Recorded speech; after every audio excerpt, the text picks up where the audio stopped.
फिर आप screen share कर दो। ओके।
अच्छा, तो कल हम ट्रांसफार्मर के आउटपुट की डिस्कस कर रहे थे। बट वो डिस्कस करते हुए जब मैं अटेंशन मैकेनिज्म पे आया कि अटेंशन मैकेनिज्म पे किस तरीके से काम करता है, तो वो जो है समझ नहीं आ पा रहा था। तो इसको मैंने लगा से फिर प्रिपेयर किया। अभी हम अटेंशन मैकेनिज्म को पहले डिस्कस कर लेंगे, फिर हम जो है इस आर्किटेक्चर में वापस आ जाएंगे। तो हम अटेंशन मैकेनिज्म पे आते हैं। तो आपने सुना होगा रिकरेंट न्यूरल नेटवर्क्स। ट्रांसफॉर्मर्स के आने से पहले और एलएसटीएम के आने से पहले हमारे पास रिकरेंट न्यूरल नेटवर्क्स हुआ करते थे।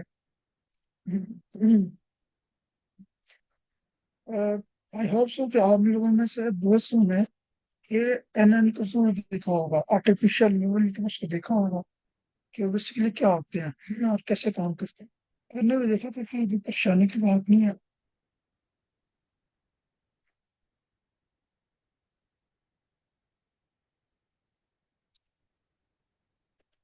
तो कुछ इस तरह के होते हैं आर्टिफिशियल न्यूरल नेटवर्क्स।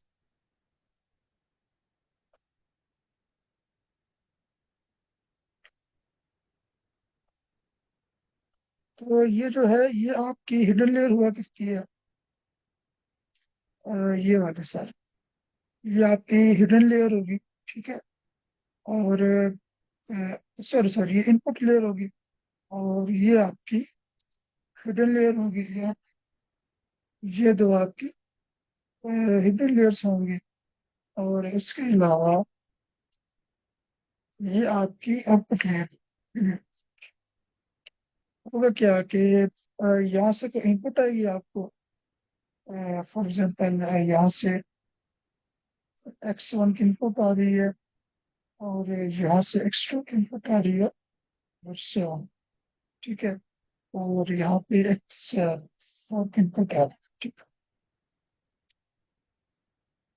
है। हेडनली यहाँ पे कैलकुलेशंस होती हैं, यहाँ भी कैलकुलेशंस होती हैं। हेडनली यहाँ दोनों में कैलकुलेशन होती है और यहाँ से आपको आउटपुट मिल जाती है। और वो डिपेंड करती है कि अ, आप मल्टी क्लास प्रॉब्लम सॉल्व कर रहे हो या फिर सिंगल क्लास प्रॉब्लम सॉल्व कर रहे हैं, जैसे रिग्रेशन वगैरह।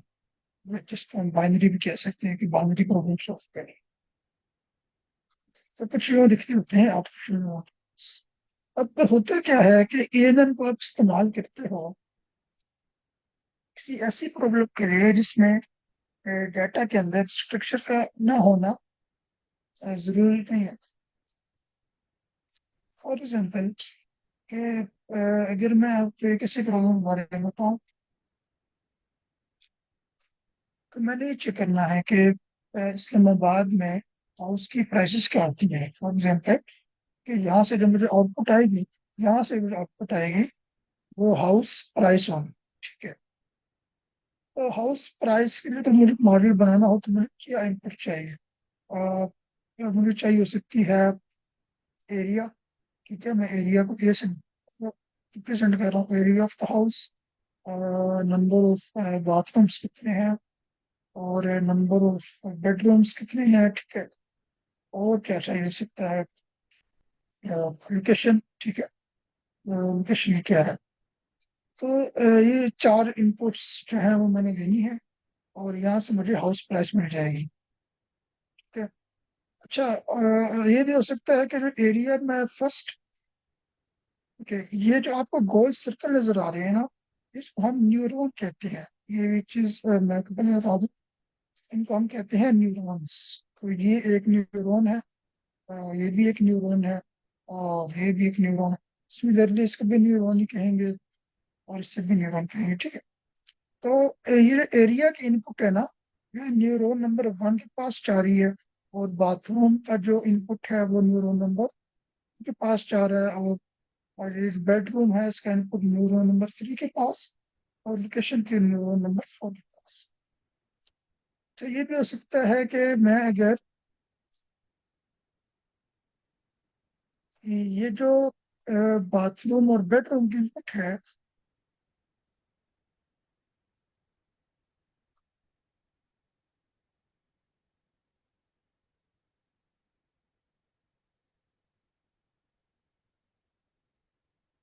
यहाँ पे मैंने पहले एरिया की इनपुट दी थी, अब मैं यहाँ पे जो है वो बेडरूम की इनपुट देता हूँ, और यहाँ पे एरिया की दी।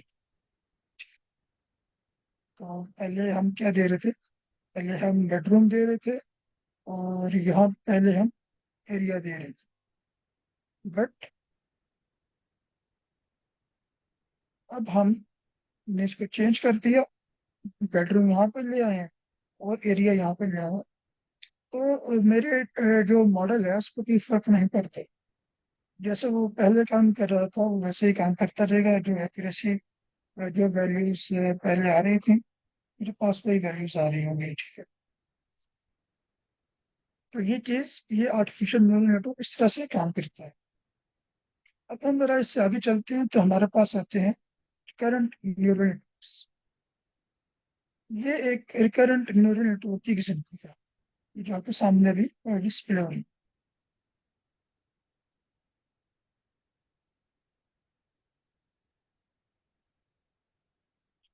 इस रिकरेंट न्यूरल नेटवर्क में आप एक चीज देख रहे होंगे कि ये जो ट्राइएंगल है,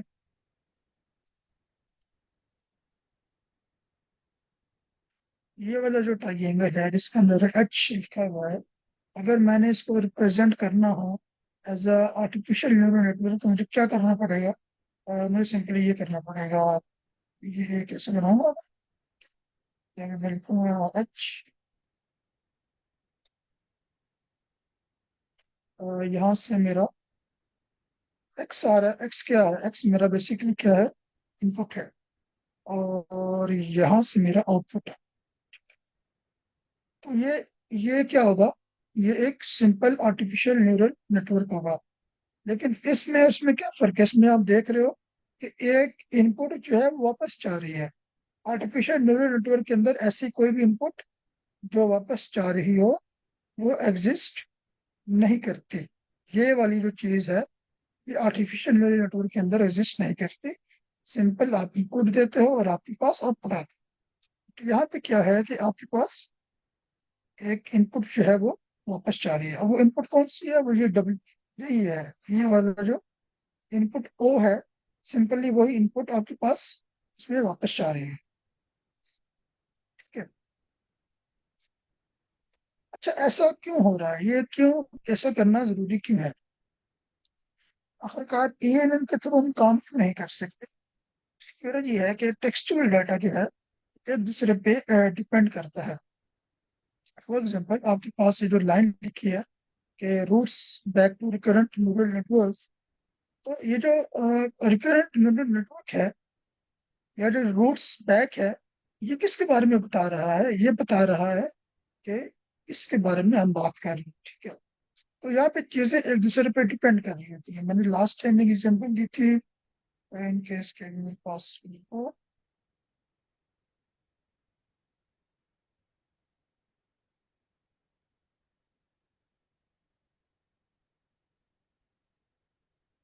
हाँ, जैसे ये एग्जांपल है कि माय नेम इज सिल्विया, ठीक है।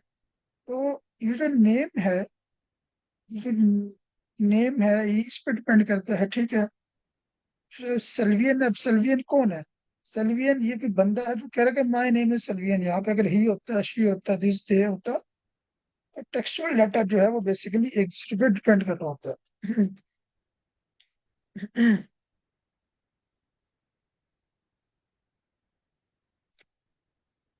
इसी वजह से जब हम एक रिकरेंट न्यूरल नेटवर्क को बनाते हैं, तो यहाँ से इस ये जो छोटा सा रिकरेंट नेटवर्क है, इसको मैं थोड़ा सा बड़ा कर दिया, हम फोल्ड किया है यहाँ पे।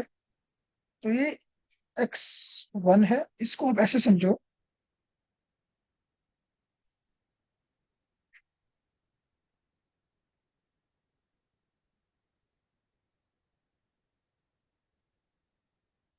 कि अगर मेरी इनपुट ये है कि इनकेस कि मैं कहता हूँ कि मेरी इनपुट आई लव यू, ठीक है, ये मेरी इनपुट है। तो रिकरेंट न्यूरल नेटवर्क के अंदर आई सेपरेट इनपुट कंसिडर होती है, लव सेपरेट इनपुट कंसिडर होती है, और यू सेपरेट कंसिडर होती है। तो ये जो मेरा x t-1 है, यहाँ पे मेरे पास जो इनपुट जा रही है, जो x t-1 से रिप्रेजेंट हो रही है, वो आई है, ठीक है। वो है क्या? आई है, ठीक है। अब आई से जो मुझे आउटपुट आ रही है वो नेक्स्ट वर्ड है। नेक्स्ट वर्ड कौन सा है? लेट्स से वो है लव।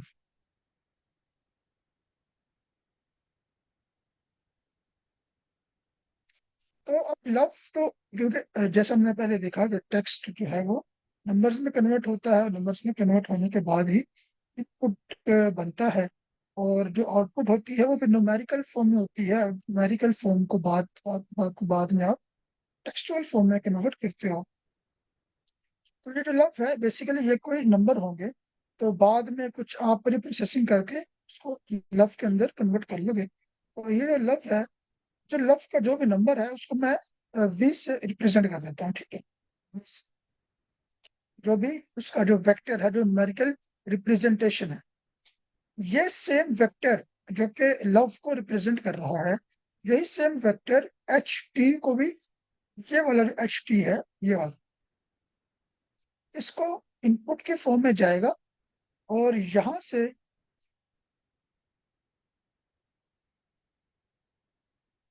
जो इनपुट इसको जाएगी वो लव,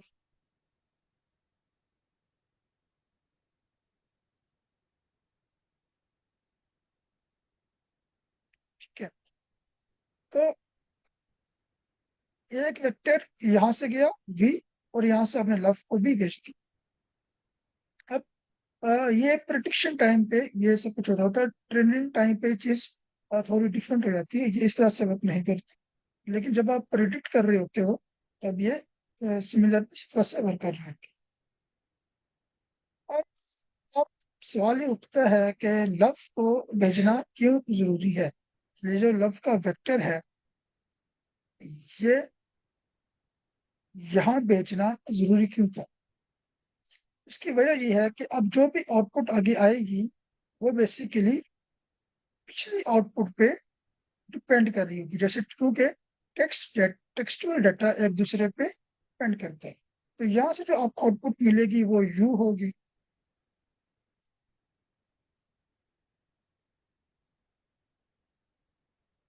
और यू को भी आप यकीनन किसी वेक्टर फॉर्म के अंदर रिप्रेजेंट कर रहे हैं, और वही वेक्टर फॉर्म जो है, ये जो वी है, ये वाला है, ठीक है। और ये इसके इनपुट बन जाएगा, दो जगह से इसको इनपुट मिलेगी, और यहाँ से भी आपने फिर यू ही भेजना।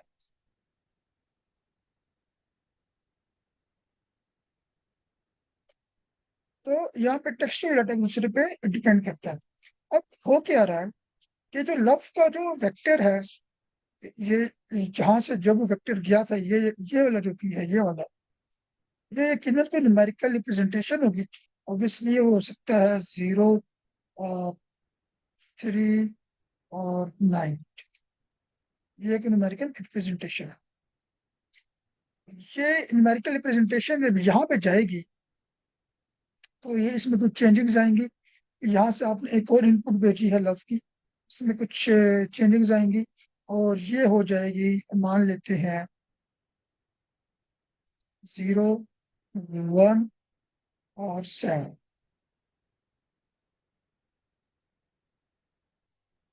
ये कुछ यूं बन जाएगी। तो एंड पे आपके पास जो वेक्टर मिलेगा, एंड पे ये जो और t+1 जिसे आप कह रहे हो या जिसे v भी कह रहे हो, क्योंकि ये दोनों चीजें सेम होती हैं। अभी के लिए सेम है, लेकिन प्रोग्रामिंग के अंदर यहाँ आपको डिफरेंस आ जाता है। लेकिन अभी हम इसको सेम कंसिडर करते हैं। तो यहाँ पे हो सकता है ये वैल्यू हो जाए 2, 3 और 9। ठीक है।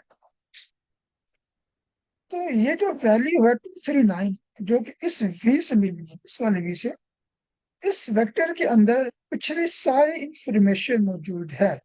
आई लव यू, पिछले सारे इंफॉर्मेशन इस वेक्टर के अंदर जो है वो मौजूद है इसमें। ठीक है। लेकिन सब सवाल ही पैदा होता है कि ये जो 3 डिजिट्स का वेक्टर है, क्या ये इतनी बड़ी इंफॉर्मेशन को स्टोर कर सकता है? इसका मतलब है नहीं। कुछ ना कुछ, कहीं ना कहीं उसने इंफॉर्मेशन लूज कर दी होगी। और हो सकता है कि इंफॉर्मेशन बहुत ज्यादा इंपॉर्टेंट हो, हमें रिक्वायर्ड हो, लेकिन वो इंफॉर्मेशन हम अब खो चुके हैं। ठीक है। तो एक ये प्रॉब्लम हमारे सामने है। अब इसका हल क्या है? सवाल पैदा है, इसका हल क्या है? अब यहाँ पे आप देखें, ये जैसे एग्जांपल मैंने आपके सामने की है, यही यहाँ पे करके दिखाई गई है कि सर मेरा क्वेश्चन है यहाँ पे।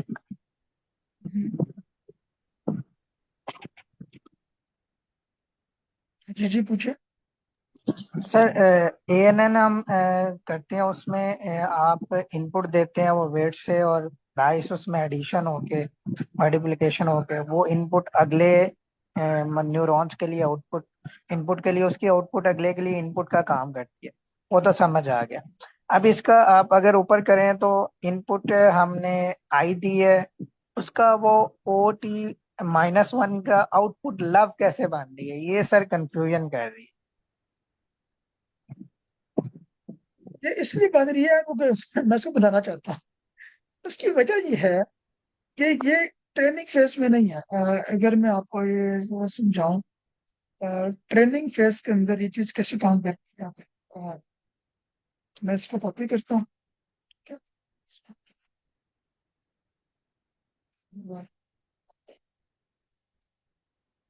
तो इसको यहाँ पे, तो ये जो है ना, ये इसके साथ आ रहा है।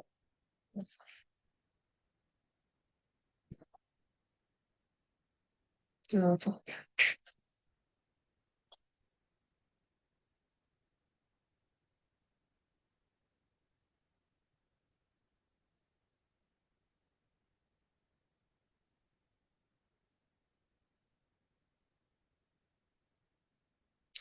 अच्छा, ये जो है ना, ये जो मैंने अभी उसमें काम किया था, इसको आप समझो कि ये प्रिडिक्शन फेज में था। अब अगर मैं इसको बात करूँ तो बेसिकली ये ट्रेन कैसे होता है।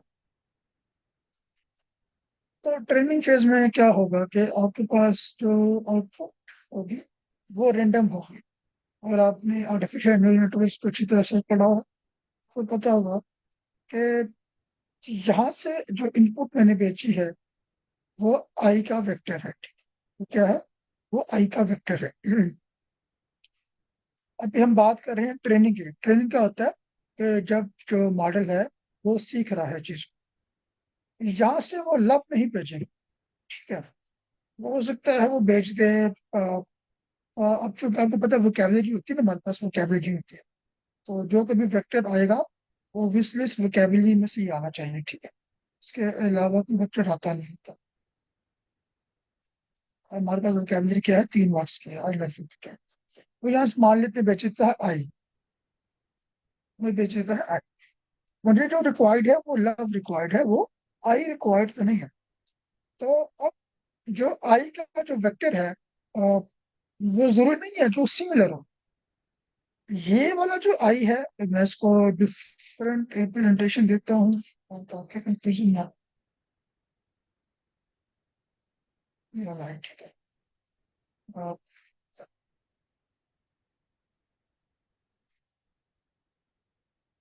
ये जो आई का वेक्टर है जो ब्लैक कलर में है और ये जो ग्रीन कलर में है, इन दोनों में जो न्यूमेरिकल इनकी जो न्यूमेरिकल रिप्रेजेंटेशन होगी ना वो डिफरेंट होगी, वो सेम नहीं होगी, ठीक है। जब समझिए, वो जो यहाँ से जा रही है वो सिंपली यहाँ से बाहर नहीं आ सकती, यहाँ पर न्यूमेरिकल। लेकिन मुझे पता है, ट्रेनिंग ट्रेनिंग के दौरान मुझे पता है कि आई के बाद मुझे क्या चाहिए था, मुझे तो लव चाहिए था, और मुझे तो आई के बाद आई नहीं चाहिए। अब होगा क्या कि मैं यहाँ पे लव को भेजू, ये मैं ट्रेन करते हुए मॉडल को नेक्स्ट टाइम, इसको हम कहते हैं टाइम स्टैम्प। तो टाइम इक्वल 1 पे आई गया था और टाइम इक्वल 2 पे लव चला जाएगा। जी सर, मतलब हम जो इनपुट में देंगे वो हम अपनी मर्जी से, मतलब डिसाइडेड होगा कि आई आएगा फिर लव आएगा फिर यू। वो जो ऊपर आउटपुट ओ बन रही है वो रेंडमाइज होगा, मतलब कोई भी आ सकता है। वो रेंडमाइज होगा और वो होगी वी, वो चली जाएगी, वो भी चली जाएगी इसके पास, यहाँ से। ठीक। ठीक ठीक है, वो है। भी चली जाएगी। ये ट्रेनिंग ठीक। टाइम पे ये काम करना है। प्रिडिक्शन टाइम पे हमारा कोई कंट्रोल नहीं होता। प्रिडिक्शन टाइम पे जो यहाँ से आएगा वो यहाँ चला जाएगा, ठीक है। और प्रिडिक्शन टाइम पे किसी डिफरेंट होती है। अच्छा, ये नहीं है कि प्रिडिक्शन टाइम पे जो वी ये वाला है और जो लग है ये सेम, वही सेम नहीं होता है, ये हमेशा डिफरेंट रहते हैं। हमने ये आपके सामने डिफरेंट आएंगे, ठीक है। लेकिन अब मैं वो चूंकि आर एन को तो पढ़ा नहीं रहा, लेकिन वरना मैं ये चीज भी कोडिंग के जरिए खोल लेता कि कैसे काम करती है। इसको हम जो है खत्म करते हैं, आगे मूव करते हैं। हम आगे करने का चाह रहे हैं। अब हमने देखा कि एक ही वेक्टर है, उस एक वेक्टर के जरिए हम चाहते हैं कि सारी इंफॉर्मेशन जो है वो स्टोर हो जाए।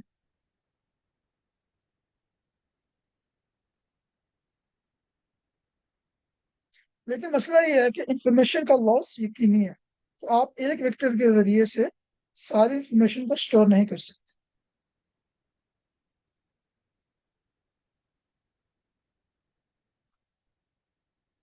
अब यहाँ पे हमारे पास आता है इनकोडर और डिकोडर मॉडल्स।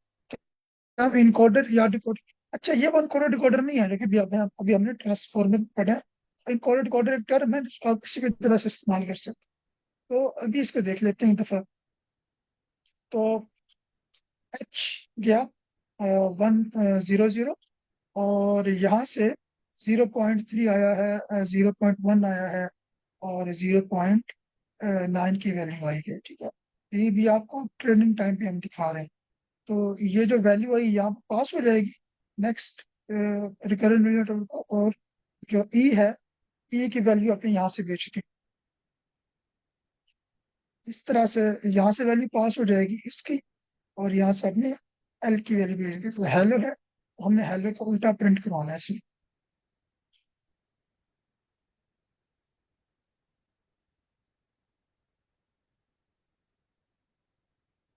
ठीक है। प्रॉब्लम क्या है कि ये जो चीज है ये लॉन्ग सीक्वेंस के साथ काम नहीं करती। अगर बहुत बड़ा सीक्वेंस हो जाए तब रिकरेंट न्यूरल नेटवर्क फेल हो जाते हैं।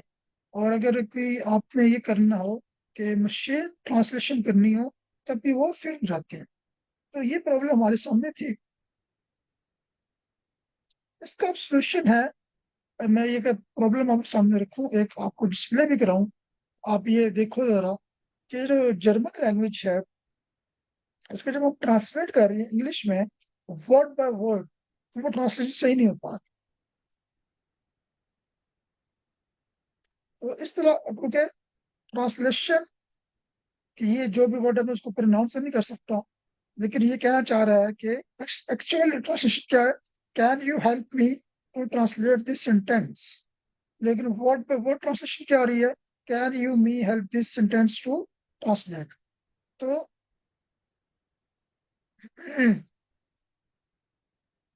तो वर्ड बाय वर्ड ट्रांसलेशन जो है वो नहीं हो पा रही इन grammatical incorrect sentence. Real translation क्या है कि ये इस तरह की होनी चाहिए। बट अब अगर आप देखो तो ये जो वर्ड है ये किस टाइम स्टैम्प पे आ रहा है, ये आ रहा है टाइम स्टैम्प 3 पर। लेकिन ये वर्ड किस टाइम स्टैम्प को, किस टाइम स्टैम्प पे हेल्प कर रहा है, ये इस पे हेल्प कर रहा है। और ये वाला जो वर्ड है ये आता है टाइम स्टैम्प 4 पर, और ये हेल्प कर रहा है टाइम स्टैम्प 3।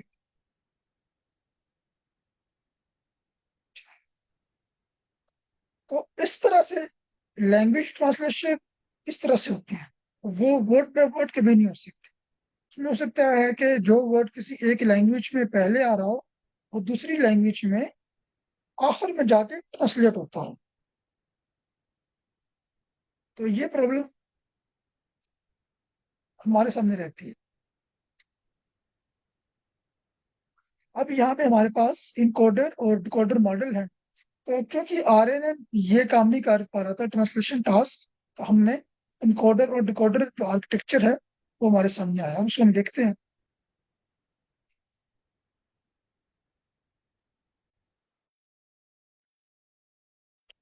ओके।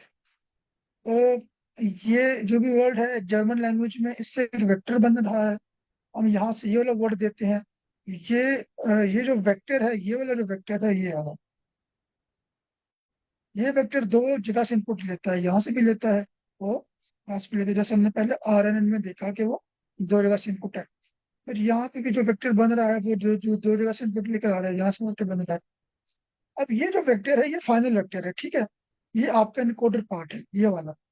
ये जो है ये आपका इनकोडर पार्ट है, इसको मैं ई से रिप्रेजेंट करता हूँ। ये जो वेक्टर है इसके अंदर सारी इंफॉर्मेशन स्टोर्ड है पूरे इनकोडर पार्ट के, और ये वेक्टर आपके पास चला जाएगा, ये बन जाएगा,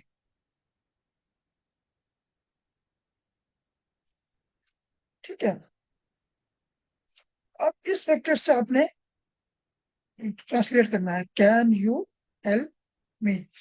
तो डिकोडर पार्ट ये होगा, डिकोडर पार्ट है आपका, और आप यहाँ पे अपनी ट्रांसलेशन को परफॉर्म कर रहे हैं।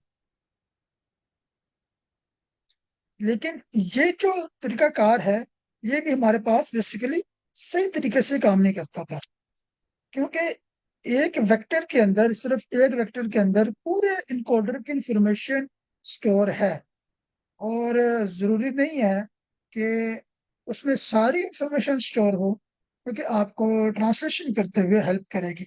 बिल्कुल हो सकता है कि कुछ कुछ इंफॉर्मेशन जो है, इंपॉर्टेंट इंफॉर्मेशन जो है वो लूज हो गई, लॉस कर दी, ठीक है। अब इसी सारी चीज को अगर मैं आपको विजुअलाइज करके दिखाऊं कि विजुअलाइजेशन में कैसे होता है, इसके हमारे पास विजुअलाइजेशन है, तो ये भी आपने देखना है, सीख। अब हम बात कर रहे हैं इनकोडर और डिकोडर मॉडल की। अच्छा, मैं इसको दिखाने से पहले एक चीज आपको सामने क्लियर कर दूं। अच्छा, अब होता है क्या, अच्छा अगर ये चीज काम नहीं करती तो हमने इसका एक सोल्यूशन निकाल लिया था। उसको हम बाहर अब इसका काफी मुश्किल से नाम है। दो तरह की अटेंशन मैकेनिज्म होते हैं, एक लॉन्ग लॉन्ग अटेंशन होती है, और एक बाहर डोंट अटेंशन होती है। आई डोंट नो कि मैं सही तरह से प्रोनाउंस करूँ। तो लॉन्ग अटेंशन पे चलते हैं, कॉन्सेप्ट सिमिलर है, थोड़ी सी मैथमेटिकल डिफरेंस होता है, बाकी कॉन्सेप्ट सिमिलर है। अच्छा, वो कैसे काम करते हैं? अ,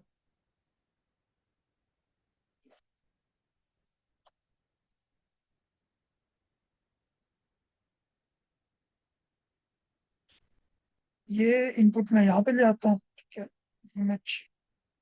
और ये वाला जो वेक्टर है इसको आपको मैं नाम दे देता हूँ, लेट्स से V1। इस वाले वेक्टर को नाम देता हूँ V2। इस वाले वेक्टर को नाम देता हूँ V3। और इस वाले वेक्टर को नाम देता हूँ तो पहले क्या होता था कि मेरे डिकोडर के पास सिर्फ V4 ही जाता था, और V4 के अंदर जो है वो सारी इंफॉर्मेशन जो है वो स्टोर थी। अब क्या, अगर जो अब जो जिस अटेंशन मैकेनिज्म की मैं बात कर रहा हूँ, लो अटेंशन मैकेनिज्म की, इसमें क्या हो रहा है कि ये जो डिकोडर है, डिकोडर ने इस टाइम स्टैम्प पर, इसका आप टाइम स्टैम्प कह लो 1, आप इसे 5 कह लो, चलो 1 को 5 कह लो, तो टाइम स्टैम्प 1 ये है, 2 है, और टाइम स्टैम्प 3 है, और टाइम स्टैम्प 4 है, और ये टाइम स्टैम्प 5। तो टाइम स्टैम्प 5 पर डिकोडर के पास सिर्फ V4 नहीं होगा, उसके पास V1 भी होगा, V2 भी होगा, और V3 भी होगा और V4 भी, तो वो देख सकेगा कि उससे इस वक्त V1 की जरूरत है या V2 की जरूरत है या V3 की जरूरत है या फिर उसको V4 की जरूरत है। इस तरह टाइम स्टैम्प 6 पर भी डिकोडर के पास चारों टाइम स्टैम्प्स पुरानी, ये वाली टाइम स्टैम्प तो होगी, ये जो यहाँ से आ रही है डिकोडर के पास से आ रही है, इसको आप O1 कह सकते हो। ठीक है, O1 कह सकते हो। O1 तो आ रही है, but V1 V2 V3 V4 ये सब भी उसके पास अवेलेबल होंगे, और इनमें से वो चूज कर लेगा कि जिसकी भी जरूरत है। तो ये हमारे पास लूप अटेंशन मैकेनिज्म का कॉन्सेप्ट है। इसी चीज को हम जरा विजुअलाइज करते हैं, तो अभी आप देखोगे कि ये एक इनपुट गई सीक्वेंस और सीक्वेंस मॉडल्स के पास, एक और गई, तीसरी गई, और वहां से एक आउटपुट आई, एक और आउटपुट आई और एक और आउटपुट आई। अगर हम नीचे चलें और ये कोई सी लैंग्वेज में कोई सेंटेंस है, ये इनकोडर डिकोडर मॉडल के पास जा रहे हैं और यहाँ से के पास आ रहा है आई एम स्टूडेंट, और वो जो भी कोई सेंटेंस था उसका ट्रांसलेशन है आई एम स्टूडेंट। तो पहले सारी इनपुट जाएगी और फिर आपके पास आउटपुट आएगी। अच्छा, ये जो सीक्वेंस सीक्वेंस मॉडल है इसको हमने तोड़ दिया किसमें, इनकोडर डिकोडर। तो यहाँ पे इनकोडर में कॉन्टेक्स्ट वेक्टर बना जो कि ये रिप्रेजेंट हो रहा है। ये कॉन्टेक्स्ट वेक्टर कौन सा है, ये वाला। तो V1 V2 V3 V4 मैं बता रहा हूँ, एक्चुअल में V4 वाला कॉन्टेक्स्ट वेक्टर है।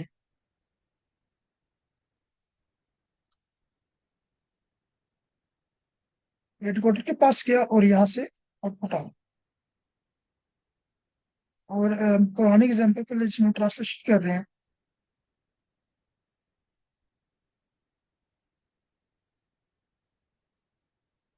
यहाँ पे तो ये जो कॉन्टेक्स्ट वेक्टर आपको बीच में नजर आया था कहीं पर,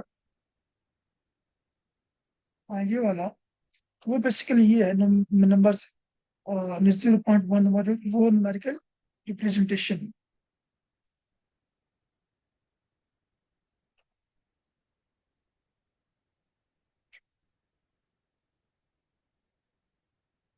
अब ये जो एक रिकरेंट न्यूरल नेटवर्क है, जैसे मैंने आपको पहले थोड़ी देर पहले बताया था, ये जो रिकरेंट न्यूरल नेटवर्क होते हैं वो कैसे काम कर रहे हैं कि आपके पास यहाँ से भी आउटपुट आती है V की, और X t-1 की आउटपुट भी आती है, और ये एक रिकरेंट न्यूरल नेटवर्क है। ये चीज यहाँ पे शो हो रही है कि एक इनपुट वेक्टर है और एक हिडन वेक्टर है। ये जो दो आउटपुट आ रही है, एक को हम इनपुट वेक्टर कह रहे हैं और एक को हम हिडन वेक्टर कह रहे हैं। और इस न्यूरल नेटवर्क के पास इनपुट वेक्टर की आउटपुट इनपुट आ रही है और हिडन स्टेट भी आ रही है।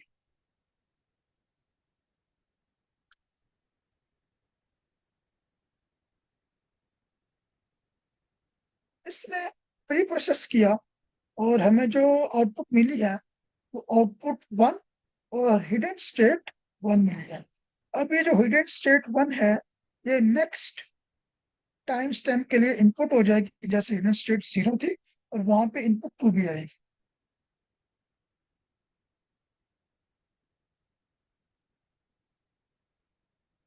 ये चीज यहाँ पे कैसे काम करी हम देख रहे हैं।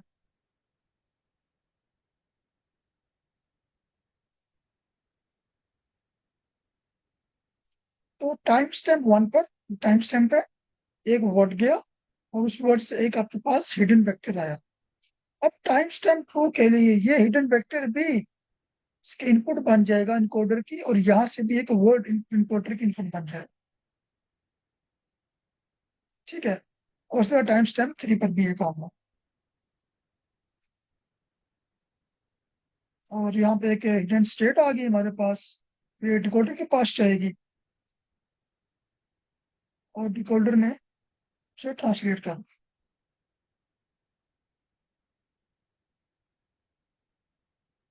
तो ये मैं आपके साथ ऐसे शेयर कर दूंगा, ये आपकी बहुत आगे जाती है, काफी चीजें एक्सप्लेन की हुई है इसके अंदर। तो एक तरह से हम ये अटेंशन भी कर रहे हैं। लेकिन इसके बाद ट्रांसफॉर्मर जो आर्किटेक्चर है बेसिकली, जो 2017 में आया था, उसमें सेल्फ टेंशन का कॉन्सेप्ट आया। और उसने बताया, उस पर जो एक्सपेरिमेंटेशन हुई, उसमें पता लगा कि सेल्फ टेंशन से पहले हम जो जोन से भी अटेंशन मैकेनिज्म को यूज कर रहे थे, सेल्फ अटेंशन उनसे अच्छा परफॉर्म करता है। तो जब सब चीज होती है तो पिछली चीजें अपसेट हो जाती हैं, और जो नई चीज होती है हम उस पर काम करना शुरू हो जाती है। अच्छा, सेल्फ अटेंशन बेसिकली क्या कहता है? सेल्फ से पता लगता है कि इनपुट की आपस में टेंशन। अभी आप क्या कर रहे हो, ये जो यहाँ में आपको दिखाया है, आप इनपुट की आपस में टेंशन में बात नहीं करते। आप V1 V2 V3 V4 रखते हो, ये सारे इनपुट के वेक्टर्स हैं, और आप आउटपुट में उनमें से किसी एक को पिक कर लेते हो जो आपको इम्पोर्टेंट लगता है। अच्छा जी, अभी कैन को प्रिडिक्ट करने के लिए V2 इम्पोर्टेंट है, तो अच्छा जी V2 भी मेरी इनपुट होगा। या V3 इम्पोर्टेंट है तो ये भी इनपुट होगा, और या V4 इम्पोर्टेंट है तो ये भी इनपुट होगा।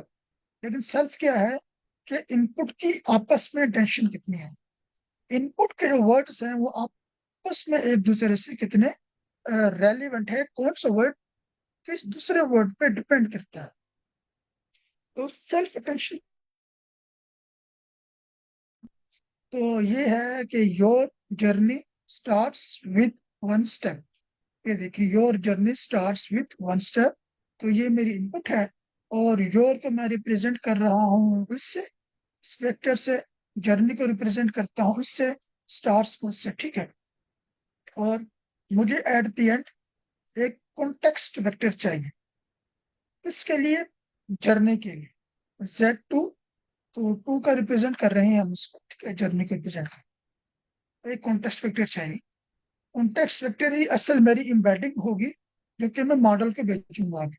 अब वो कॉन्टेक्स्ट वेक्टर मैंने कैसे कैलकुलेट करनी है, अब वो देखते हैं। अब वो कैसे कैलकुलेट होगी, यहाँ पे आपको नजर आ रहा होगा 0.4, ये 0.4 ये वाला है। ये जो आपको 0.4 नजर आ रहा है ना, ये वाला 0.4। और ये जो 0.1 नजर आ रहा है, ये वाला 0.15 है। अब वो 5 पर हटा दिया, और ये जो 0.8 नजर आ रहा है, ये वाला। इस तरह से यहाँ पे 0.0 नजर आ रहा है, ये वाला है। और ये जो 0.5 है, तो ये वाला 0.55, ठीक। अब हमने कॉन्टेक्स्ट फैक्टर निकालना है, हमने ये देखना है कि जो जर्नी का ये जो एम्बेडिंग है 0.55 0.87 0.66, ये बाकी वेक्टर के ऊपर कितनी डिपेंड है। अब ये जो एम्बेडिंग है, ये वाला जो एम्बेडिंग है, इसके अंदर जो इंफॉर्मेशन है वो सिर्फ जर्नी के बारे में। लेकिन मैं जो कॉन्टेक्स्ट फैक्टर निकालूंगा, उसमें ना सिर्फ जर्नी की इंफॉर्मेशन होगी, बल्कि ये इंफॉर्मेशन भी होगी कि जर्नी का जो वर्ड है वो बाकी वर्ड्स के ऊपर कितना डिपेंडेंट है, या बाकी वर्ड्स का जर्नी पे कितना इम्पैक्ट है। ये इंफॉर्मेशन भी उस कॉन्टेक्स्ट वेक्टर में स्टोर होगी। अच्छा, वो निकलेगी कैसे, वो हम देखते हैं।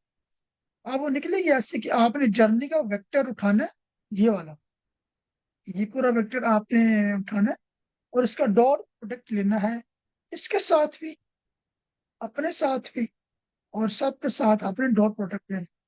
आपको पता होगा कि डॉट प्रोडक्ट लेकर हमारे पास एक वैल्यू आती है। अब हमने यहाँ पे यही किया कि 0.5 0.8 0.6, ये जर्नी का हमारे पास वेक्टर है, इसका हमने डॉट डॉट प्रोडक्ट लिया इससे, हमारे पास ये वैल्यू आई।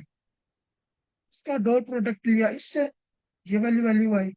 इसका डॉट प्रोडक्ट लिया इससे, तो ये वाली वैल्यू आई। इसको अगर मैं कोडिंग में दिखाऊं, तो हम ये देखेंगे यहाँ पर कि सेम वो है, your journey starts with one step. अब इसका जो डॉट प्रोडक्ट होगा वो ये वैल्यूज है, ठीक है। इनका डॉट प्रोडक्ट लेके हमारे पास ये वैल्यूज आती है। इसको हम कह रहे हैं W21 W22 W23, और इसको हम कहते हैं अटेंशन स्कोर्स। ये लिखा हुआ अटेंशन स्कोर्स, ये सब के सब आपके सामने यहाँ पर, ये है आपके अटेंशन स्कोर्स। अब अटेंशन स्कोर्स हमारे पास रेलिवेंट नहीं होते, हमने उसमें से अटेंशन वेट्स निकालने आते हैं। अटेंशन वेट्स, अब अगर आप अटेंशन स्कोर्स को सम अप करेंगे, इन सब अटेंशन स्कोर्स को जो कि यहाँ पर भी हैं, तो इनका सम आ रहा है 6.5 समथिंग। इनका सम क्या आता है? 6.5। ठीक है, लेकिन मुझे ऐसे अटेंशन स्कोर चाहिए जिनका सम 1 हो। तो वो फिर हम उनके ऊपर सॉफ्ट मैक्स एक्टिवेशन फंक्शन को अप्लाई करते हैं। सॉफ्ट मैक्स, अब मैं उसको उसमें ज्यादा डिटेल में नहीं जाऊंगा, आप उसको कहीं भी देख सकते हैं। सॉफ्ट मैक्स एक्टिवेशन फंक्शन क्या होता है? हम जब सॉफ्ट मैक्स को अप्लाई करेंगे इन अटेंशन स्कोर्स के ऊपर, ये जो अटेंशन स्कोर्स हैं उनके ऊपर, वहां पर ये वैल्यूज आएंगे 0.1, 0.2, 0.2 समथिंग। ठीक है, मैं ये वैल्यूज कॉपी कर लेता हूँ यहाँ से।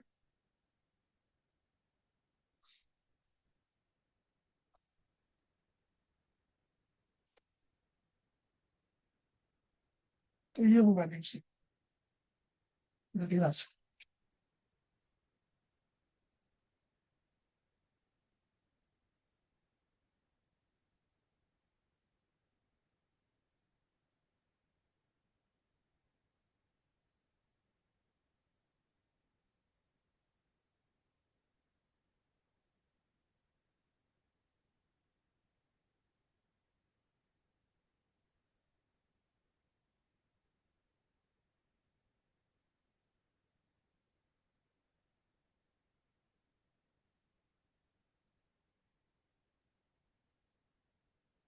तो ये रही मेरे पास जो है अटेंशन वेट्स। ठीक है, इन अटेंशन, अब ये अटेंशन वेट क्या बताते हैं? ये अटेंशन वेट ये बताते हैं कि भाई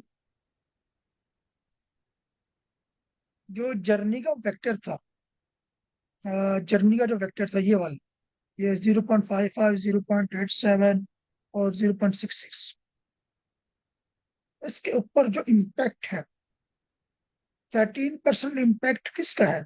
ये आपके पास कितने वेक्टर हैं? 5, सॉरी वैल्यूज कितनी है? 3, 4, 5 और 6।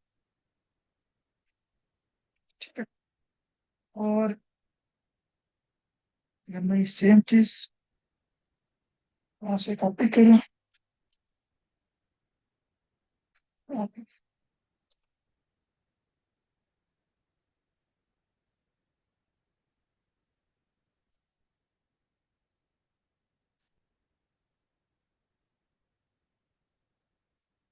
तो ये अटेंशन वेट्स बता रही हैं कि जर्नी वाले वेक्टर के लिए 13% इम्पैक्ट होगा योर का, 23% इम्पैक्ट होगा जर्नी का, और 23% अगेन इम्पैक्ट होगा स्टार्स का, 12% इम्पैक्ट होगा विथ का, 10% इम्पैक्ट होगा वन का, और 15% इम्पैक्ट होगा स्टेप का। कि अब सिर्फ जर्नी का जो वेक्टर है, जो जर्नी का जो वर्ड है, वो 13% डिपेंड करता है योर पे, 23% डिपेंड करता है जर्नी पे, 23% डिपेंड करता है स्टार्स पे, और इसी तरह से 15% डिपेंड करता है स्टेप। ठीक है, ये अटेंशन वेट्स मुझे बताती। अब मैंने इसमें से कॉन्टेक्स्ट वेक्टर निकालना है। जैसे जर्मनी की ये वाली एम्बेडिंग मेरे पास है, इसी तरह से मैंने एक कॉन्टेक्स्ट वेक्टर निकालना है। इसके अंदर सारी वैल्यू, सारी इंफॉर्मेशन स्टोर हो जाए विद इम्पैक्ट्स एवरीथिंग। और वो कॉन्टेक्स्ट वेक्टर मेरे पास कैसे बनता है? वो बनेगा कि मैं 0 पॉइंट, ये जो वैल्यू है ये वाला है, इस वैल्यू को पिक करूंगा, इसको मल्टीप्लाई कर दूंगा इस वाले एम्बेडिंग के साथ, इस वाले एम्बेडिंग के साथ। ठीक है, 0.43, 0.15 जो भी वैल्यू आएगी वो मान लेते हैं वो A1 है, और लेट्स सपोज वो A1 है। ठीक है, अब मैं इसे पिक करूंगा 0.23 वाले को, और इसको मल्टीप्लाई कर दूंगा इसके साथ। ठीक है, जो वैल्यू आएगी उसको हम क्या लेते हैं A2, और मैं अब A1 और A2 को आपस में प्लस कर, सिमिलरली मैं ये जो है ये जीरो, ये वाली वैल्यू पिक करूंगा। ठीक है, और इसको मैं मल्टीप्लाई कर दूंगा इसके साथ, ठीक है। और जो सी वैल्यू आएगी उसमें कहूँगा A3, और उसको मैं प्लस कर दूंगा A1 और A2। सिमिलरली यही काम करते हुए मैं यहाँ पर आऊंगा, और ये मेरे पास A6 बनता है। ठीक है। एंड अच्छा, सो मैं A6 को भी प्लस कर रहा हूँ। A6 तक इन सब वैल्यूज को प्लस करने के बाद मेरे पास कोई वेक्टर बनेगा। ठीक है। वो वेक्टर है 0.4, 0.6, 0.5। तो ये मेरे पास रियल कॉन्टेक्स्ट वेक्टर है किसका, जर्नी का। पहले क्या था, वो ये था 0.5, 0.8, 0.6। लेकिन अब मेरे पास कौन सा आया है, वो है ये वाला, जर्नी वाला, ये वाला, ठीक है। 0.4, 0.6, 0.5। इस कॉन्टेक्स्ट वेक्टर के अंदर सारी इंफॉर्मेशन स्टोर है। जर्नी की, जर्नी वाला वर्ड बाकी वर्ड्स पे कितना डिपेंडेंट है, ये सारी इंफॉर्मेशन इस कॉन्टेक्स्ट वेक्टर के अंदर स्टोर्ड है। ये हमारे पास सिंपली सेल्फ अटेंशन मैकेनिज्म होता है। ये और भी कॉम्प्लेक्स हो सकता है बट उसमें हम जाएंगे नहीं। मल्टी हेड अटेंशन भी होती है, आगे मास अटेंशन भी होती है, बच्चों को वो पार्ट ही नहीं है इसका। ये हमारे पास सिंपल सेल्फ अटेंशन मैकेनिज्म से कहा जाता है। हमें भी देखा कि हमारे पास पहले RNA थे सिंपल, हमें उसमें कुछ प्रॉब्लम आई तो हम लॉन्ग अटेंशन चले गए। लेकिन लॉन्ग अटेंशन से ही काम कर रहा था, बट जब ट्रांसफॉर्मर आए तो इसमें हमारे पास सेल्फ अटेंशन का मैकेनिज्म आया, और अब हमें सेल्फ अटेंशन मैकेनिज्म हम यूज करते हैं। चाहे किसी का इस पर कुछ सवाल हो।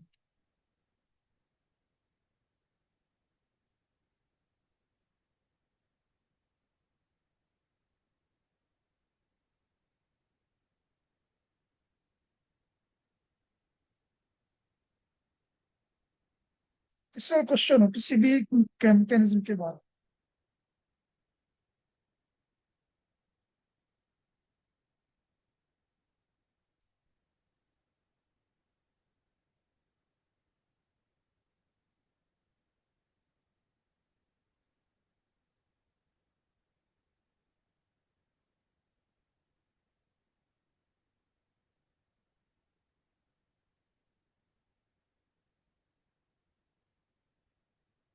अच्छा, मैं ये नहीं कहूंगा कि आपको जो है वो सारी चीजें जो है वो भी सारी समझ आ गई होंगी, और हो सकता है कुछ चीजें जो है वो रह गई हैं, क्योंकि काफी एडवांस कुछ था। हमने ऐसा बेसिक तो कवर नहीं की, थोड़ी सी छलांग मारी है। बट जितना पॉसिबल हो सकता था वो जो है वो मैंने आपको सामने समझाने की कोशिश की है। एक ऐसे टेंशन मैकेनिज्म कैसे क्या था, हिस्ट्री क्या थी, और वो कैसे काम करता रहा। अब उस फीचर्स पे वापस आते हैं जो हम कर रहे थे। तो यहाँ पे अब आपको समझ आ गया कि टेंशन मैकेनिज्म होता क्या है। हम यहाँ पे इनकोडर मॉडल्स पे के हमारे पास तीन आर्किटेक्चर होते हैं ट्रांसफॉर्मर में, इनकोडर ओनली, डिकोडर ओनली, और इनकोडर डिकोडर आर्किटेक्चर। अब use only encoder of a transformer model at each stage, the attention layer can access all the words in the initial sentence. तो यहाँ पे word है welcome to New York city, welcome to NYC। तो यहाँ पे welcome का context vector है, to का कॉन्टेक्स्ट वेक्टर है, NYC का भी कॉन्टेक्स्ट वेक्टर है। ठीक है। और प्रिडिक्शन करने के लिए ये जो बात कह रहा है यहाँ पर कि at each stage the attention layer can access all the words, ये बेसिकली कहना चाह रहा है कि प्रिडिक्शन करते हुए हमें ये भी पता होगा कि वेलकम का कॉन्टेक्स्ट वेक्टर क्या है, टू का कॉन्टेक्स्ट वेक्टर क्या है, और NYC का कॉन्टेक्स्ट वेक्टर क्या है। ठीक है। तो यहाँ पे लिखा each word in the initial sequence affects every words. तो हर वर्ड सीक्वेंस के अंदर हर दूसरे वर्ड को अफेक्ट करता है। अभी हमने देखा अटेंशन मैकेनिज्म के अंदर। इसके एग्जांपल देख लेते हैं, इसमें हमें बहुत डेप्थ बनाने की जरूरत नहीं है कि इसके लिए क्यों ऐसे काम क्यों करता है। वो भी इसका ये इस कोर्स का पार्ट नहीं है। ये बाई डायरेक्शनल होता है। अच्छा, बाई डायरेक्शनल मैं आपको समझाता हूँ। ये एक इनकोडर की एग्जांपल है, इनकोडर मॉडल की एग्जांपल है कि इनकोडर मॉडल पे आप मास्क लैंग्वेज मॉडलिंग करते हो। मास्क लैंग्वेज मॉडलिंग क्या होती है कि माई डैश इज सिल्विन। यहाँ पे क्या आएगा, ये मुझे कैसे पता लगेगा कि यहाँ पे क्या है? ये पता करने के लिए मुझे भी पता होना चाहिए इस फिल इन द ब्लैंक से पहले क्या आ रहा है और इस फिल इन द ब्लैंक के बाद क्या आ रहा है। इसको हम सिंपली कह देते हैं बाई डायरेक्शनल। इस डायरेक्शन के अंदर भी मुझे पता होना चाहिए और इस डायरेक्शन के अंदर भी मुझे पता होना चाहिए कि क्या वैल्यूज आ रही है। अगर मैं एक एग्जांपल दूं आपको, ये एग्जांपल देखो, ये वाली, कि यहाँ पे क्या है कि अगर ये फिल इन द ब्लैंक है, ये वाला फिल इन द ब्लैंक है, तो आप मुझे बताओ कि कोई पार्टिसिपेंट मुझे बताए कि इस वक्त यहाँ पे क्या आ सकता है। यहाँ पे क्या है, ही डैश टू हॉस्पिटल।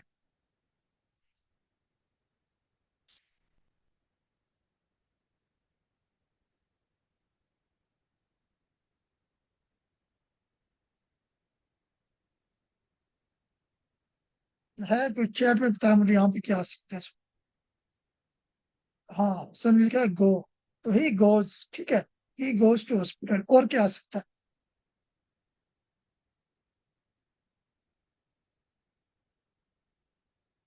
एक वर्ड हम और भी ला सकते हैं। बिल्कुल, he went to hospital, he went to hospital भी हो सकता है और ही गोज टू। अब आपने कैसे कहा कि यहाँ पे गोज आना चाहिए, क्योंकि आपने दोनों तरफ देखा। अब अगर यहाँ पे ही ना होता, दे होता, तो यहाँ पे गोज ना आता, यहाँ पे गो आ जाता है, ठीक है। तो यहाँ पे जो वैल्यू आ रही है ये डिपेंड कर रही है सिर्फ इस वक्त, अ, इसके लिए आप देखें, इसके लिए, ठीक है, इसके लिए ये वैल्यू अभी हमें लग रहा है कि डिपेंड कर रही है सिर्फ यहाँ पे, इस पे। तो यहाँ पे क्या आएगा, गोज आएगा या गो आएगा, तो ये डिपेंड करता है कि फिल इन द ब्लैंक से पहले क्या लिखा हुआ। वो हॉस्पिटल में भी डिपेंड नहीं करता। बट अगर आप इस वाले एग्जाम्पल पे और उससे नीचे एग्जाम्पल है, तो यहाँ पे क्या है, इधर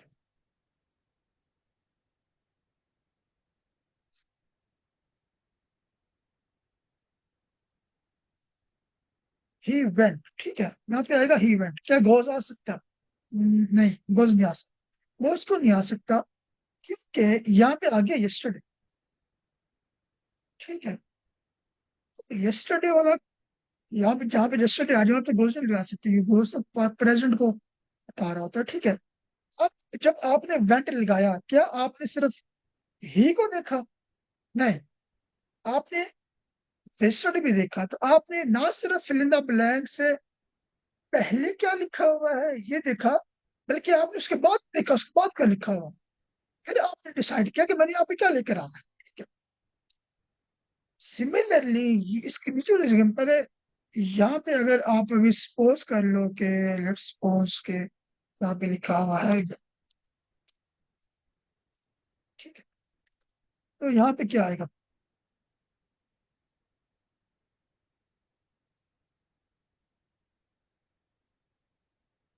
यहाँ पे विल आएगा, ठीक है। विल आएगा या आपने शल आएगा, ठीक है। आपने विल और शल को लगाया, आपने ना सिर्फ इधर देखा ही, आपने टुमारो को भी देखा कि भाई यहाँ पे टुमारो की बात हो रही है। तो फिल इन द ब्लैंक्स के अंदर कौन सा वर्ड आना चाहिए, वो ना सिर्फ इधर डिपेंड करता है, बल्कि इस पे भी डिपेंड करता है। ये होती है बाय डायरेक्शन, कि दो डायरेक्शन के अंदर आपको देखना पड़ रहा है फैसला करने के लिए कि मैंने क्या लगाना, मैंने कौन सा सेंटेंस लेकर आना। इसी को हम कहते हैं, ये जो आपने पढ़ा, have bidirectional attention, context from left and right। तो ये इसका लेफ्ट पे है और ये वाला पार्ट इसका राइट पे है। तो बाई डायरेक्शनल कॉन्टेक्स्ट रहता है, बाई डायरेक्शनल अटेंशन होता है। होपफुली बाई डायरेक्शनल का कॉन्सेप्ट आपको क्लियर हो गया होगा। आगे इसमें लिखा है also known as auto encoding model. इसमें सिर्फ इनकोडर मॉडल का हम इस्तेमाल कर रहे होते हैं, डिकोडर मॉडल इस्तेमाल नहीं।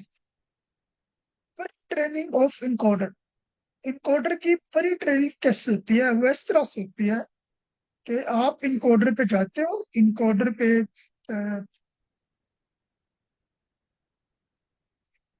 आप इनकोडर को कहते हो कि भाई यहाँ पे जो है ना,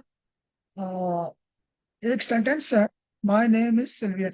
आप उस सेंटेंस में से नेम हटा देते हो और इनकोडर को सेंटेंस प्रोवाइड कर देते हो। उसे कहते हो कि भाई ये जरा सेंटेंस पकड़ो और मुझे ये बताओ कि यहाँ पे क्या आता है। अब वो इनिशियली तो रॉन्ग बताएगा कि वो आपको रॉन्ग प्रोडिक्शन देगा। तो फिर हमारे पास पूरा ट्रेनिंग फेज होता है, हम ट्रेनिंग फेज में उसकी प्रोडिक्शन को लॉस के क्रिएट करते हैं और फिर उसको करेक्ट करते हैं। और करेक्ट करने के बाद वो हमारे पास करेक्ट प्रेडिक्शन देना स्टार्ट हो जाता है। तो प्री ट्रेनिंग कैसे होती है कि आप सेंटेंसेस में से कुछ वर्ड निकाल देते हैं और फिर आप अपने मॉडल कहते हो कि प्रिडिक्ट करो कि यहाँ पे क्या है। इसी तरह से सेंटिमेंट एनालिसिस जो होता है ये भी इनकोडर मॉडल ही करते हैं, इनकोडिंग से ही हो पाते हैं। इनमें बाई डायरेक्शनल हो चीज हो रही होती है कि ये जो सेंटेंस है ये पॉजिटिव है या फिर ये नेगेटिव, इसका सेंटिमेंट है, ये भी इनकोडर मॉडल ही करती है। तो यहाँ पे कुछ एग्जांपल है कि जैसे BERT, bi directional code representation from transformers, या डिजिटल बर्ड, या मॉडर्न बर्ड, ये कुछ एग्जांपल्स हैं मॉडल्स के, ये इनकोडर मॉडल्स हैं। अब हम मूव करते हैं डिकोडर पे। तो डिकोडर मॉडल क्या होता है कि ये डिकोडर पार्ट को इस्तेमाल करता है simple. At each stage the attention layer for a given word can only access the words position before it. इसका क्या मतलब? इसका ये मतलब है कि ये एग्जांपल लेंगे।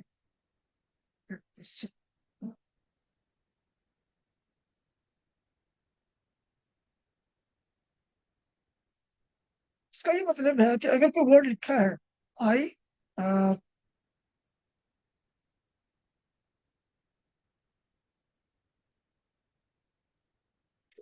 ये वर्ड लिखा है।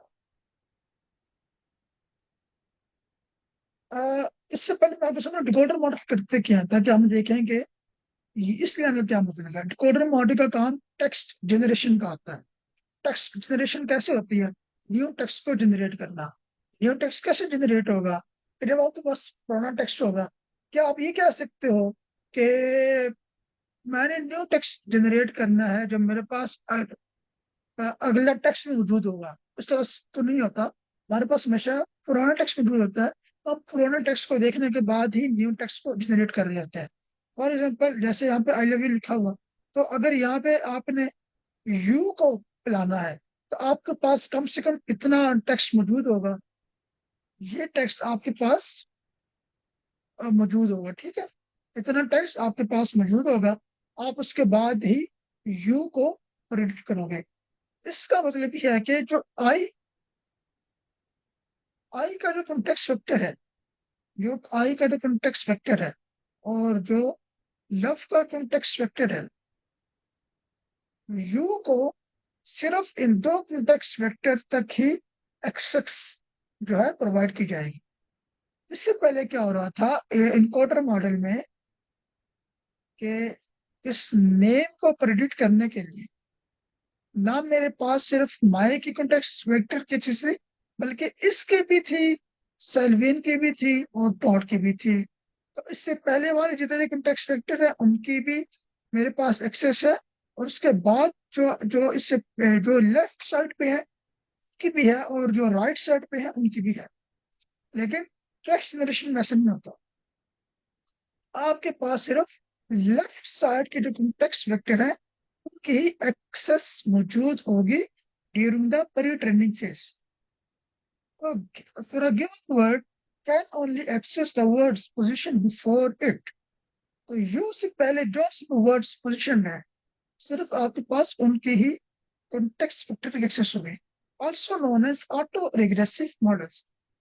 ऑटो रिग्रेसिव मॉडल्स वो होते हैं जो सेल्फ सुपरवाइज्ड लर्निंग कर रहे होते हैं, जिनका आपको फिर सुपरवाइज्ड लर्निंग प्रोवाइड नहीं करनी होती। मैं इसकी एक एग्जांपल जो है अभी आपको बताता भी। और प्री ट्रेनिंग कैसे होती है? कि आप प्री ट्रेनिंग कहते हो कि आपने नेक्स्ट वर्ड को प्रिडिक्ट करना है, और best for the task involving text generation.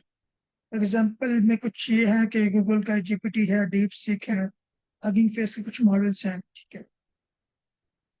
यहाँ पे डिकोडर पे देखो कि डिकोडर पे लिखा है वेलकम टू एनवाईसी। यहाँ तक तो काम सेम है जैसे इम्पोर्टर में हो रहा था कि न्यूमेरिकल रिप्रेजेंटेशन आती है, और ये जो न्यूमेरिकल रिप्रेजेंटेशन है, वेलकम की ये है, टू की ये है, एनवाईसी की ये है।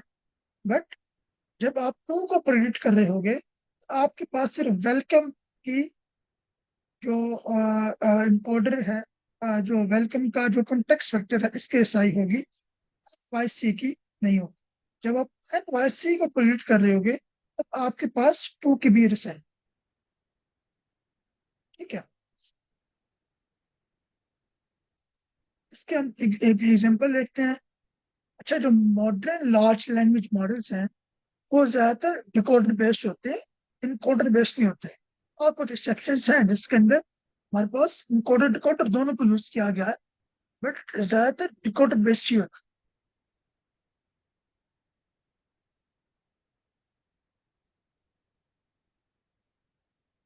तो फिर ट्रेन करते हैं, प्री ट्रेनिंग क्या होती है, फाइन ट्यूनिंग क्या होती है, हमने ये कल देख लिया था। अभी हमारा जो काम है, तो यहाँ पे हमारे पास डिकोडर्स का जो पार्ट है वो खत्म है। अच्छा, अब जो मॉडर्न लार्ज लैंग्वेज मॉडल्स हैं, उनसे हम क्या कुछ करवा सकते हैं। टेक्स्ट जनरेशन होती है, समराइजेशन होती है, ये तो आप लोग चूंकि इस्तेमाल करते हैं और चैट वगैरह तो अच्छी तरह से पता होगा, तो आप पढ़ लीजिएगा। अब हमारे पास है sequence to sequence models. Sequence to sequence models वो हैं जिनमें इनकोडर भी है, मतलब कि both parts of the transfer. इसमें आप इनकोडर भी यूज करते हो और डिकोडर भी यूज करते हो। So decoder plus decoder. Summarisation, translation, generative, question answer, ये इन तमाम चीजों के लिए इस्तेमाल की जाती है उसकी एग्जाम्पल्स। हम इसको देखते हैं कि इसमें इनकोडर भी है और डिकोडर भी है। यहाँ पे आया कि वेलकम टू न्यूयॉर्क सिटी, और इनकोडर की प्रेजेंटेशन ये आई। ये प्रेजेंटेशन सिंपली डिकोडर के पास चली जाएगी, और डिकोडर के पास जब वर्ड वन आएगा, तब वर्ड टू को रिप्रेजेंट करेगा, और वो वर्ड टू उसको इनपुट में मिल जाएगा अगेन, और वो उससे वर्ड थ्री को जो है आउटपुट देगा। अभी जो हमने पहले भी इनकोडर डिकोडर को देखा, पहले भी अटेंशन मैकेनिज्म के अंदर, यहाँ पर कि ये जो काम यहाँ पे हो पा रहा था, सिमिलर जो है वर्क यहाँ पे हो रहा है। कॉन्सेप्ट में कोई खास फर्क नहीं है इनकोडर और डिकोडर। लेकिन ये वाला कंसेप्ट कब इस्तेमाल होता है, जब हमने ट्रांसलेशन टास्क परफॉर्म करने हो, कि ट्रांसफॉर्मर्स आर पावरफुल, और उसके अगर आपने किसी लैंग्वेज में ट्रांसलेशन करनी हो, हम इनको तब इस्तेमाल करते हैं, या फिर जब आपने समराइजेशन परफॉर्म करनी हो, कि ये कोई टेक्स्ट है और उसकी समरी जो है वो क्रिएट करके आपको दे दीजिए।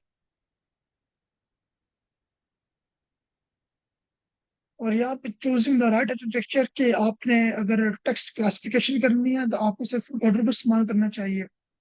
टेक्स्ट जनरेशन करनी है तो आपको सिर्फ डिकोडर को इस्तेमाल करना चाहिए, ठीक है।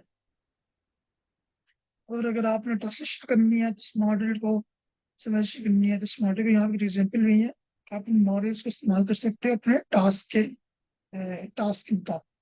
इसके अलावा कुछ एडवांस कंसेप्ट हैं, L S H attention, local attention और एग्जिट पोजिशन, मैंने कवर नहीं किए, और वरना फिर ये जो है ना काफी कॉम्प्लेक्स रहता है। हाँ, अगर किसी के पास इनफ मैथमेटिकल जो है नॉलेज है, वो इस लिंक पे जाके इन सब चीजों को रीड कर सकते। अच्छा, यहाँ पे अगर आपका किसी का भी सवाल है,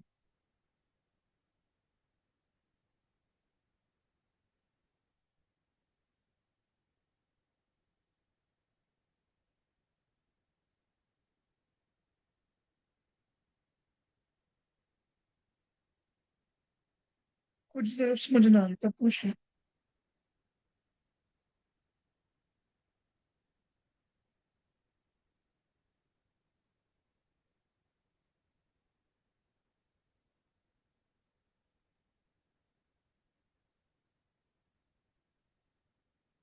चले, लगता है अगर सवाल नहीं है तो हम लोग आगे मूव करते हैं। Inference with large language models. अभी तक हमने देखा, तो हमने देखा था ट्रेनिंग हम किस तरह से परफॉर्म कर पाते हैं। अब हमें देखना है कि हम इन्फेरेंस किस तरह से करते हैं। इन्फेरेंस का मतलब होता है कि प्रिडिक्ट करना, आउटपुट जनरेट करवाना ट्रेनिंग के प्रोसेस के बाद। वहाँ पे कुछ थ्योरी है कि inference the process of using a trained LLM to generate human like text from a given input form. LLMs generate this response from their knowledge they have gained during training. LLM generate one word at a time. मैंने देखा भी decoder के अंदर या encoded decoder architecture के अंदर one word at a time generate होता है। द रोल ऑफ अटेंशन, भी हमने अटेंशन काफी डिटेल में देखा कि अगर आपके पास वर्ड हो तो capital of France is Paris, आपने पेरिस को प्रेडिक्ट करना हो तो ये डिपेंड करता है कि पेरिस यहाँ पे आएगा, ये डिपेंड करता है फ्रांस पर और कैपिटल पर। तो इनकी अटेंशन इन दो वर्ड्स पे ज्यादा टेंशन होगी, ठीक है, और बाकी वर्ड्स इतने ज्यादा जो है वो इम्पैक्ट नहीं रखते। अच्छा, एक होता है कॉन्टेक्स्ट लेंथ और अटेंशन स्पैन। कॉन्टेक्स्ट लेंथ आपने देखा होगा, अगर यहाँ पे चलें और यहाँ पे देखें,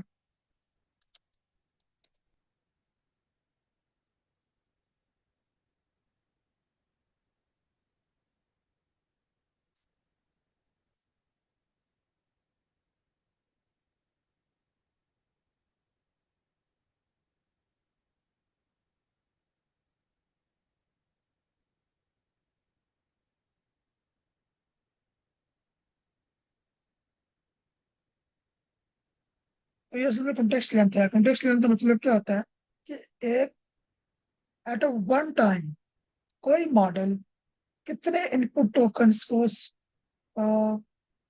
पैरेलल में है उन पे प्रिडिक्शन दे सकता है, ठीक है। अपने उसके अंदर फीड किए जा सकते हैं कितने टोकन्स। तो जीपीटी जो ओरिजिनल था उसमें वो 5 से 12 फीड किए जा सकते थे। जी, ये टाइम के साथ इंक्रीज होते रहे। GPT-4 में 1,28,000 इंक्रीज की जा सकते हैं। और क्लाउड 2.0 इसमें 200,000 हो सकते हैं। लामा 1 लामा 2 में 4,058 और 4,096 इतने मॉडल जो है वो इनकॉर्पोरेट की जा सकते हैं। ये सिंपल मतलब होता है कॉन्टेक्स्ट लेंथ, या उसको आप अटेंशन स्पैन भी कहते हैं। जितना आप बड़ा कॉन्टेक्स्ट लेंथ करते जाओगे आपकी कंप्यूटेशनल रिसोर्स जो है वो ज्यादा कंज्यूम होगा। आर्ट ऑफ प्रॉम्प्टिंग इसको ज्यादा कवर नहीं किया क्योंकि ये प्रॉम्प्टिंग के बारे में है। जीरो शॉट लर्निंग क्या होती है, one shot learning, few shot learning क्या होती है, तो ये आप वैसे भी देख सकते हैं, इसका पार्ट नहीं है। फेज इन्फेरेंस, जो इंटरफेरेंस का प्रोसेस पढ़ना है तो हम देखते हैं कि ये दो फेज के अंदर इंटरफेरेंस है। एक होता है प्री फिल फेज और एक होता है डिकोडर फेज।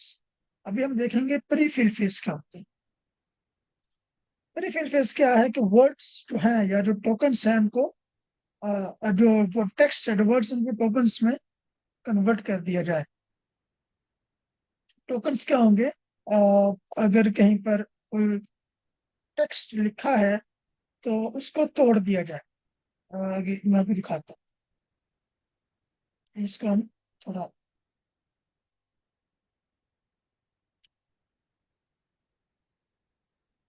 ये दे रहता है, इसका भी लोड होता है।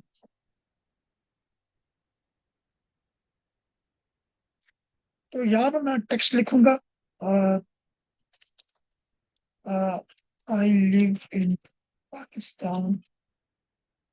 तो ये जो है टोकन्स में टूट जाएगा। आई एक लेदा टोकन है, कितने टोकन है, 6 टोकन है हमारे पास। आई एक लेदा टोकन है, लिव लेदा टोकन है, इन एक लेदा टोकन है, पाकिस्तान एक लेदा टोकन है। ये जो डॉट है ये लेदा टोकन है, और इसके आगे इसको मैं खत्म कर दूं तो 5 होगा। We are doing tokenization. अब ये 6 टोकन है। We is a separate token और डूइंग टोकनाइजेशन। पूरा वर्ड जो है उसको 2 टोकन में डिवाइड किया, टोकन और आइजेशन। इसी तरह से आप जाकर GPT-3 का टोकन देख सकते हैं, तो वहां पे वो 7 टोकन में डिवाइड करते हैं। वी आर डूइंग टोकनाइजेशन 7, इसको मैं खत्म कर दूं 6 हो जाएंगे, तो 6 में होगा, ठीक है। यहाँ पे आप देखेंगे क्लॉडे ये भी 6 में करता है।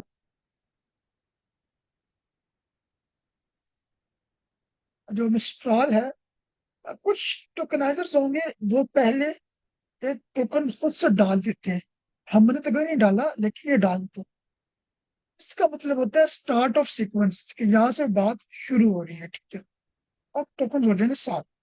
तो ये पहला काम होता है हमारा, कि हमने टेक्स्ट को टोकन्स में कन्वर्ट करना है प्रीफिक्स। उसके बाद हमने इसके एम्बेडेड वेक्टर्स बनाने होते हैं, कि जो टोकन्स है इनको हमने अब न्यूमेरिकल रिप्रेजेंटेशन में कन्वर्ट करना है, और वो न्यूमेरिकल रिप्रेजेंटेशन मॉडल को इनपुट जाती है। तो अब यहाँ पे हमने डिकोड फेज है। अब डिकोड फेज होता है, ये सारा मॉडल के अंदर हो रहा होता है, कि आपके न्यूमेरिकल रिप्रेजेंटेशन मॉडल के अंदर जाएगी, वहां से आपको आउटपुट आएगी। आप उस आउटपुट को पोस्ट प्रोसेस करोगे। मॉडल को इनपुट देने से पहले जितना भी हम काम करते हैं उसे हम प्री प्रोसेसिंग कह रहे होते हैं। और मॉडल से आउटपुट आने के बाद हम जो भी वर्किंग करते हैं आउटपुट पे, ताकि उसको टेक्सचुअल फॉर्म के अंदर कन्वर्ट कर सकें, उसको हम पोस्ट प्रोसेसिंग कहते हैं। तो डिकोड फेज के अंदर हम पोस्ट प्रोसेसिंग कहते करते हैं। तो यहाँ पे सर रोटेशन कंप्यूटेशन होगी, प्रोबेबिलिटी की कैलकुलेशन हो रही होगी, और टोटल सेक्शन यहीं पे परफॉर्म होती है। अटेंशन को हमने देख लिया है कि क्या होती है। ये दो चीजें भी हम आगे देखते हैं। और इसके अलावा भी कंटिन्यूशन चेक, कि आगे हमने मूव करना है या नहीं। This phase is memory intensive. इसमें बहुत सारी आपकी मेमोरी कंज्यूम होती है। ये 3 फेज आगे हम थोड़ी थोड़ी करके चेक करते हैं। अब आता है सैम्पलिंग स्ट्रेटेजी। ओके, पहले हम इसको रन करते हैं ताकि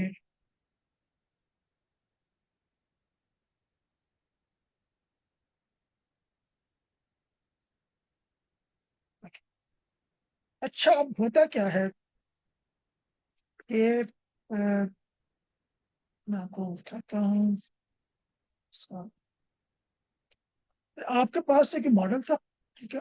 मॉडल नंबर मॉडल है। इस मॉडल ने जो आउटपुट देनी है ना, वो आपने एट द एंड किसी टेक्स्ट फॉर्म में कन्वर्ट करनी होती है। वो टेक्स्ट असल में वो टेक्स्ट, आप सवाल पूछे वो टेक्स्ट आएगा कहाँ से भाई? हमें कैसे पता होगा कि वो हमने किस टेक्स्ट में कन्वर्ट करनी है? तो हमारे पास वोकैबुलरी है, क्या हमने वोकैबुलरी अपने पास मेंटेन की है। वोकैबुलरी हो सकती है 2000 वर्ड्स की, 6 लाख वर्ड्स की, 8 लाख वर्ड्स, कितने भी वर्ड्स की, वो वोकैबुलरी हमारे पास बनती है। यहाँ से जो भी आउटपुट आएगी, O1, let's suppose it's O1। उस O1 के ऊपर आप लगाते हो एक्टिवेशन फंक्शन, और वहां से आपको प्रोबेबिलिटीज मिलती है। होगी 0.1, 0.3, सो ऑन।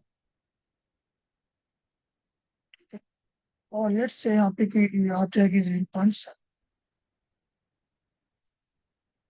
तो जौन सी वैल्यू सबसे ज्यादा है, जैसे कि 0.7 सबसे ज्यादा है, आप इसका इंडेक्स निकालोगे, तो ये किस इंडेक्स पे है? लेट्स सपोज 7 इंडेक्स पे है।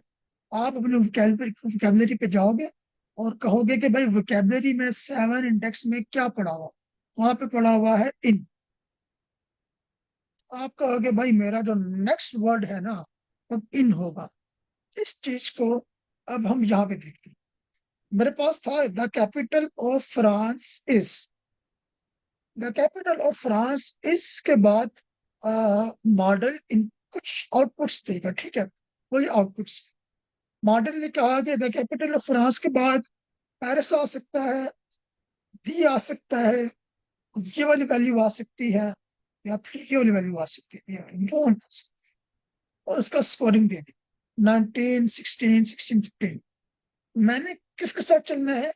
जिसके सबसे ज्यादा स्कोरिंग है 19 के साथ, मैंने पेरिस को ले लिया। अब मेरी इनपुट बन जाएगी the capital of France is Paris. अब मॉडल क्या करेगा कि भाई अगर पेरिस के बाद क्या आ सकता है? डॉट आ सकता है, कोमा आ सकता है, एंड आ सकता है, और एंड आ सकता है। सबसे ज्यादा किसकी स्टेप स्कोर क्या है, कि इस स्टेप के लिए क्या स्कोर है, और टोटल स्कोर पिछले सारी जो टाइम स्टैम्प्स पे आपके प्रोडिक्शन हुई है। तो इस स्टेप का स्कोर ये आ रहा है और टोटल स्कोर ये आ रहा है। इसको भी मिलाकर पेरिस वाली कंडीशन को मिलाकर उस कंडीशन में मिलाकर वो कितना बना, वो बना 38। तो 38 सब में ज्यादा है तो हमने डॉट को ले लिया। अब यहाँ पे आ रहा है एम एंड, और इसका स्कोर है 55। तो ये होती है बेसिकली कि आपके पास प्रिडिक्शन कैसे होती है। आप यहाँ पे कुछ भी वर्ड लिख सकते हो। आप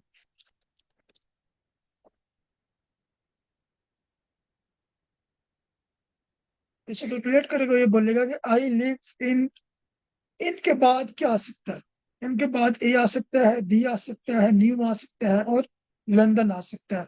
सबसे ज्यादा स्कोर किसका है, ए का है। ए आ गया।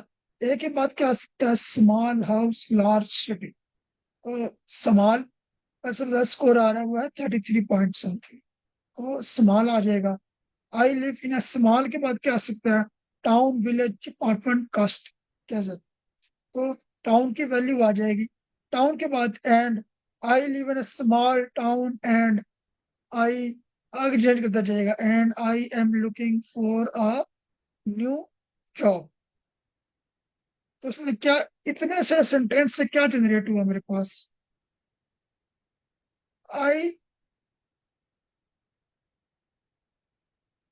आई live in a small town and I am looking for a new job. इतने से सेंटेंसेस ने मेरे पास एक जनरेट किए। आप इसको प्रैक्टिस कर सकते हैं, यहाँ पे कुछ भी लिखे और उसको आप फिर प्रैक्टिस करें। वार इज,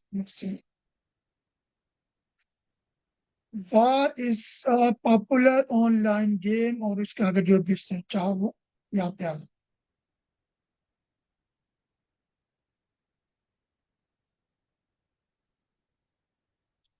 तो डिकोड फेज में इस तरह से हमारे पास ये देखो, मैंने कहा था ना प्रोबेबिलिटी कैलकुलेशन। तो वार इसके बाद ए दी एंड नॉट, तो हम प्रोबेबिलिटीज कैलकुलेट होकर आए 18 17 16 15। अब आपने जब प्रोबेबिलिटी आ गई, अब आपने करनी है टोकन सिलेक्शन, कि भाई नेक्स्ट मैंने यूजर को क्या दिखाना है। और वो आप दिखा रहे हो किस बुनियाद पर, कि जौन सी प्रोबेबिलिटी सबसे ज्यादा होगी, 18 की प्रोबेबिलिटी ज्यादा है, आपने वो आगे यूजर को दिखा दिया टोकन सिलेक्शन है।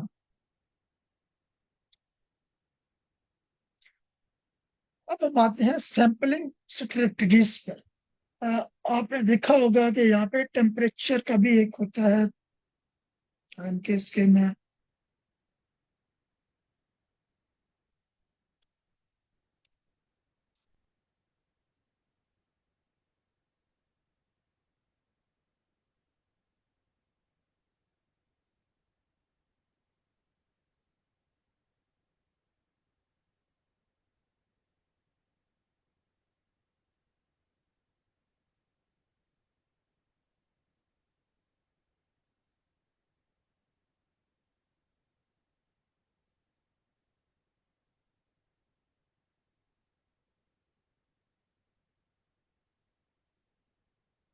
चलो इसको बाद में देखते हैं। मैं रुकना चाह रहा था बस, मीनिंग एक्टिव में है। सैम्पलिंग स्ट्रेटजी पे आते हैं। अगर आपने कभी एलएलएम के साथ लैंगचेन में काम किया हो, तब उसमें टेम्परेचर स्केलिंग वगैरह होती है, और टॉप के फिल्टरिंग होती है, और टॉप की सैम्पलिंग होती है, और उसके बाद आप टोकन सेलेक्ट करते हैं।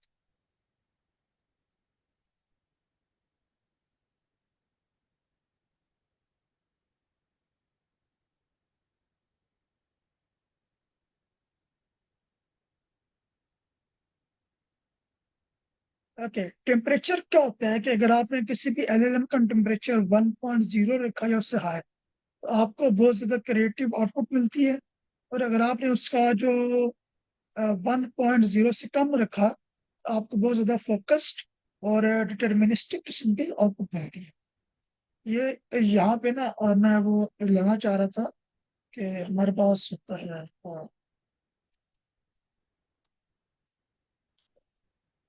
Gemini.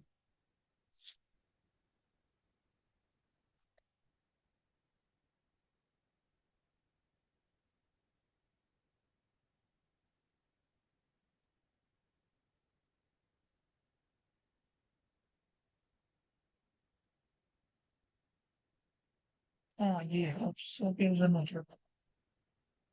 हाँ ये देखो, ये टेम्परेचर का आपके पास पैरामीटर आ। Now you can set it to decrease it.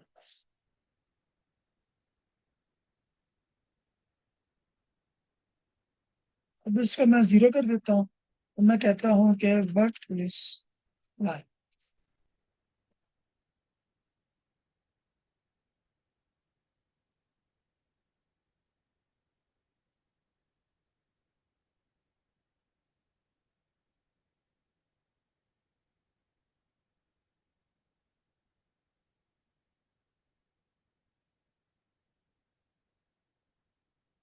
तो मेरे पास कुछ इस तरह की इनपुट आई है, द बायोलॉजिकल डेफिनेशन और ये कुछ।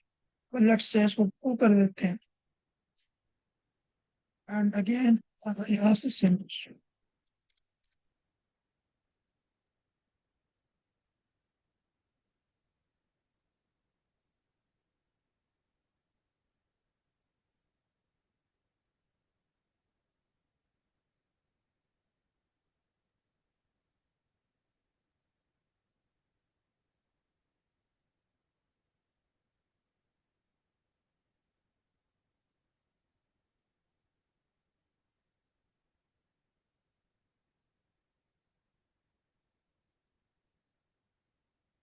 अगर आप इसकी ये वाली आउटपुट पिक करो और ये वाली आउटपुट पिक करो और इसको किसी जगह बैठ के आराम से कंपेयर करो, आपको जो वर्ड्स की चॉइस होगी ना, उसमें अच्छा खासा आपको डिफरेंस मिलेगा, क्योंकि हमें बहुत सिंपलिस्टिक वर्ड्स चूज किए होंगे और यहाँ पे जो है आप सामने क्रिएटिव वर्ड्स शो हो रहे होंगे। ठीक है, तो ये होता है टेम्परेचर। अगर आप इसको कम कर दो या ज्यादा कर दो तो हमारे पास वहाँ पे डिफरेंस हो जाता है।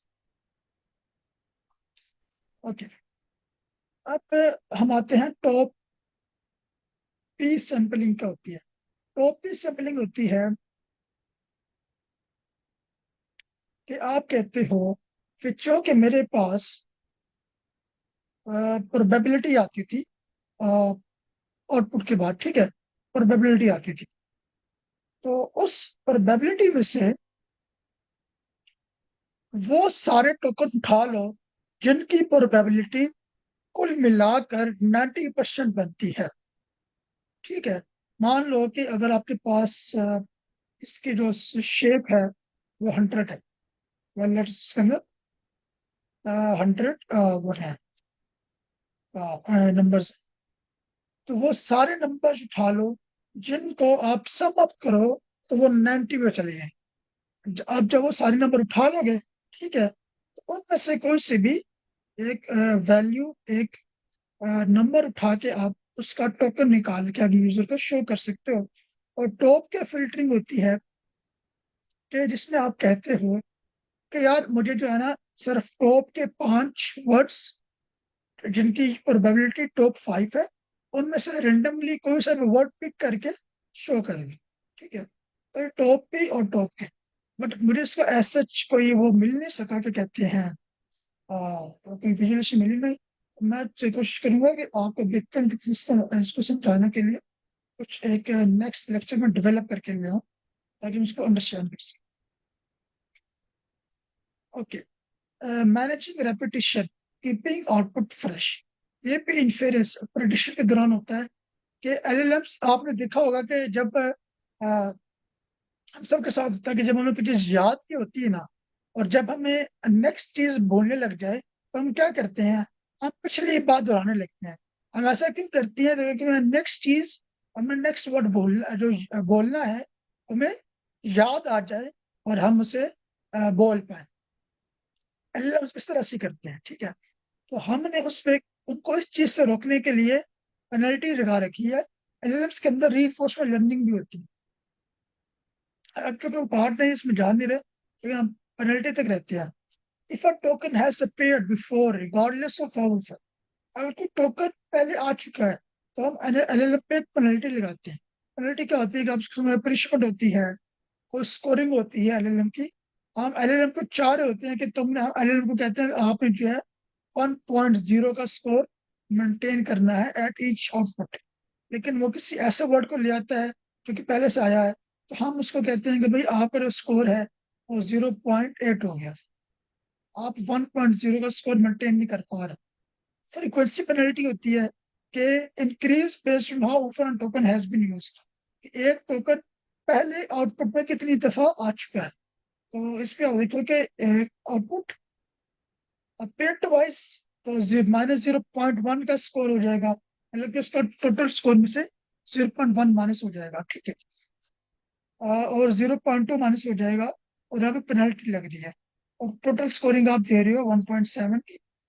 और उसके बाद जो है आप जो रियल आउटपुट जो यूजर के पास जा रही है वो ये वाली है, इसके ऊपर जो है वो सॉफ्ट मैक्स एक्वेशन फंक्शन लगा सकते। तो पेनल्टी में आप इस पर अगर इतना समझ आ जाए कि हम एलएलएम को इस बात पे पनिश करते हैं कि आपके एलएलएम ने इसको चीज को बार बार रिपीट, टोकन्स को बार बार रिपीट नहीं करना,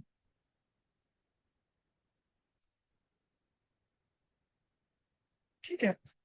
इसके अलावा कंट्रोलिंग जनरेशन लेंथ आपको याद होगा कि लास्ट टाइम जो हमने आ, जो कोड देखा था, उस कोड हमने देखा था कि हम अपने एलएलएम को ये बता सकते थे, इसमें हमारे पास एक पैरामीटर था, कौन सा, मैक्स लेंथ।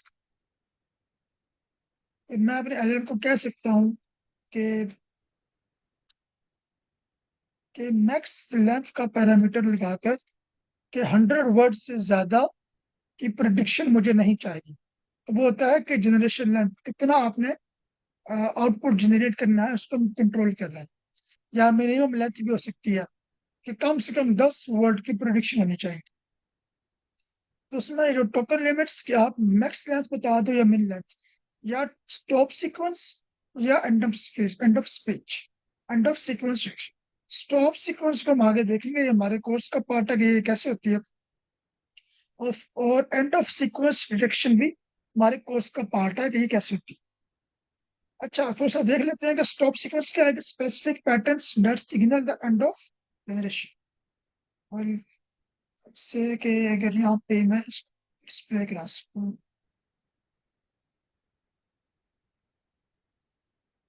हम्म,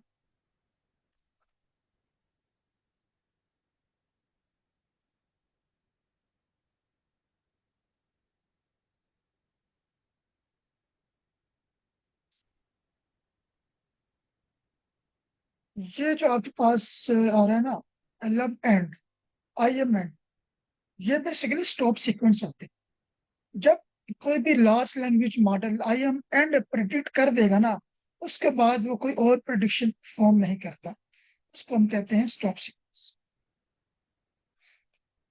और इसी में आपको ये चीज भी समझ आ जाएगी कि end of sequence detection in the model naturally conclude, let the model naturally conclude response. कि एलएलएम को बता देते हैं कि आपने आई एम एंड जब भी आ जाए कुछ और प्रिडिक्ट नहीं करना। इसके अलावा हम एलएलएम के ऊपर कोई और रिस्ट्रिक्शन नहीं लगा रहे, वो नेचुरली अपना प्रिडिक्शन को खत्म कर देते। इसके बाद हमारे पास बीम सर्च है।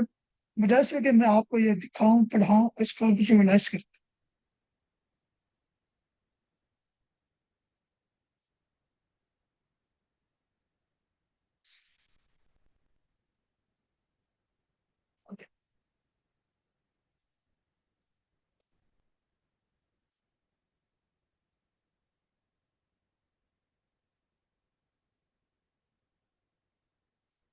तो ये जब देखी है कि पेनल्टी होती है नंबर ऑफ बीम्स, अभी हम देखते हैं कि कितने बीम्स चाहिए, नंबर ऑफ स्टेप्स और नंबर ऑफ रिटर्न सीक्वेंसेस।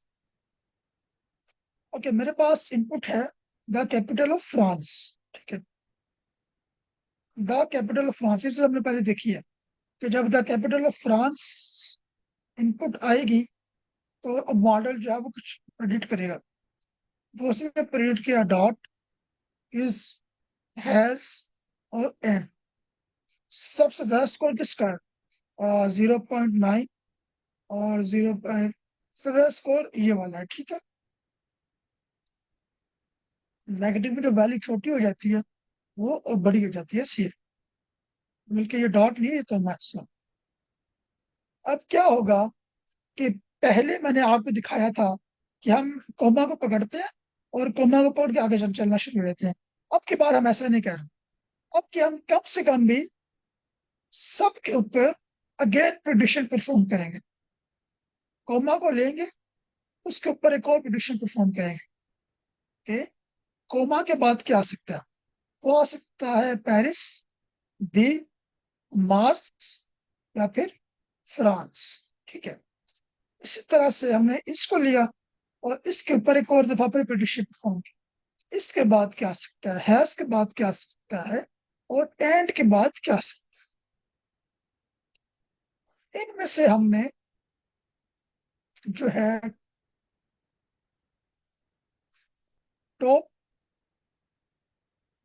3 को कर लिया। आप देखोगे कि हैज के बाद बीन, यहां से हम बीन को चला रहे हैं, ठीक है। लेकिन इसके बाद हम कुछ नहीं लेके आगे जाते, एंड के बाद भी कुछ नहीं लेके जा रहा हूं। लेकिन कोमा के बाद आया है पेरिस, द और मार्स। अगेन मार्स पर प्रोडिक्शन परफॉर्म हुई है, दे के ऊपर प्रोडिक्शन परफॉर्म हुई, और और पेरिस, दी और मार्स के ऊपर प्रोडिक्शन परफॉर्म। यहाँ पे अगेन स्कोर कैलकुलेट हुए। इसको यहाँ से हमने अगेन कॉमा को पिक किया और इसको पिक किया, और यहाँ से हमने कैपिटल को पिक किया। दा के बाद क्या आ रहा था, कैपिटल। और मार्स के बाद क्या आ रहा है, यहाँ पे इन आ रहा है। यहाँ से हमने फिर कॉमा को पिक की, और ये प्रोडिक्शन चलती रही। तो पहले क्या हो रहा था कि आप सिर्फ एक टोकन पिक करते थे, उसको आगे लेके चलना शुरू करते थे, और बाकी टोकन्स को आप डिस्कार्ड कर देते थे, फेंक देते थे। अब की बार ऐसा नहीं हो रहा। बीम सर्च में क्या होता है कि आप सबको लेके प्रिडिक्ट करना शुरू कर देते हो, लेकिन इससे आपकी मेमोरी पर जरूर फर्क पड़ता है। और जब आप इतने सारे टोकन्स पे प्रोडिक्शन परफॉर्म करोगे, आपकी कंप्यूटेशनल रिसोर्स जो है वो कंज्यूम होना शुरू हो जाएगी। और एट द एंड हमारे पास जो फाइनल इनपुट बनती है वो यहाँ पे लिखी होगी। वो है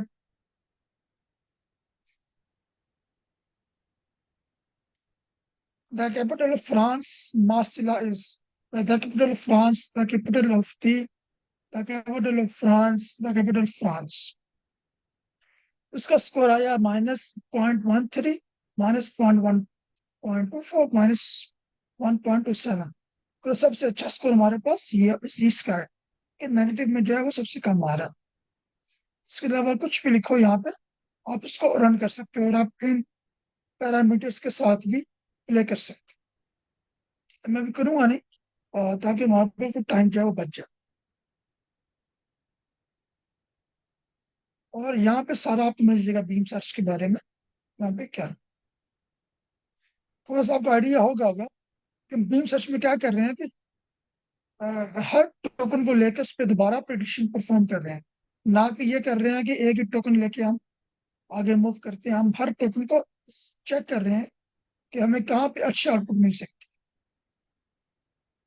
अच्छा, यहाँ पे आपको कुछ सवाल हो कि इन्फेरेंस हमने कैसे परफॉर्म किया।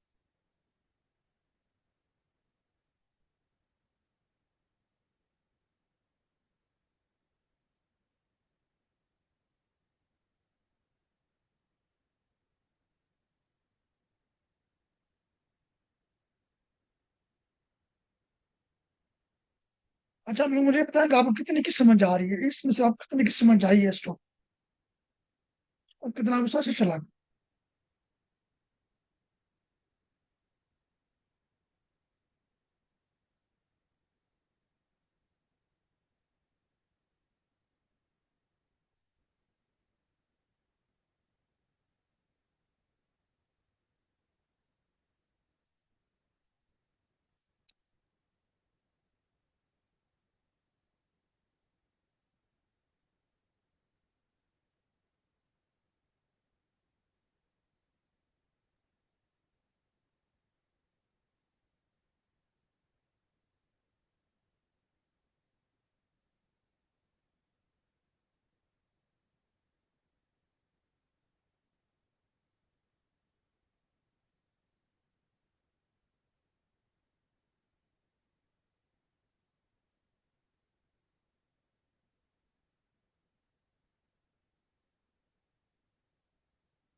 मैम आप सवाल जो है पूछ सकती हैं, वॉइस में पूछ सकती हैं, कुछ समझ नहीं आता क्या कहना चाह रहा हूँ। सर ये एलएलएम्स जो है वो मतलब कि ना उन्हें तो मिलियंस ऑफ टोकन्स को प्रोसेस करना होता है ना, अगर हम ना लॉन्गर इनपुट दें तो वो उस केस में तो हमारे पास ना कंप्यूटेशनल पावर बहुत ज्यादा कंज्यूम होगी, तो उस केस में फिर एलएलएम्स किस तरह से वर्क करते हैं?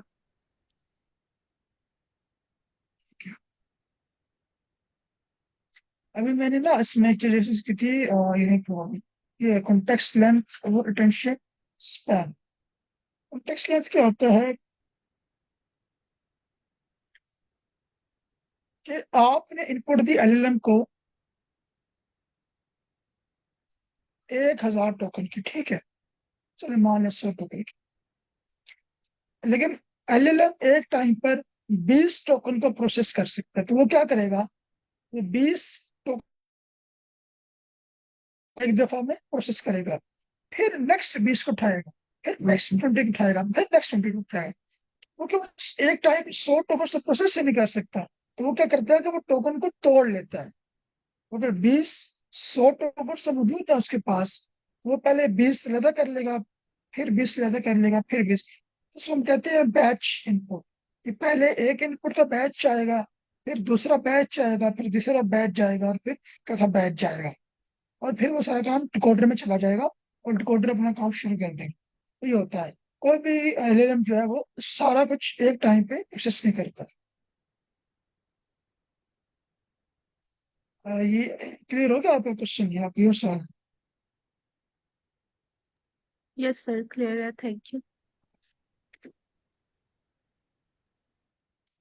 अच्छा, अब हम आते हैं बाइस एंड लिमिटेशन। बाइस का होता है, बाइस ये होता है कि आप किसी की तरफ बाइसनेस शो करते हैं।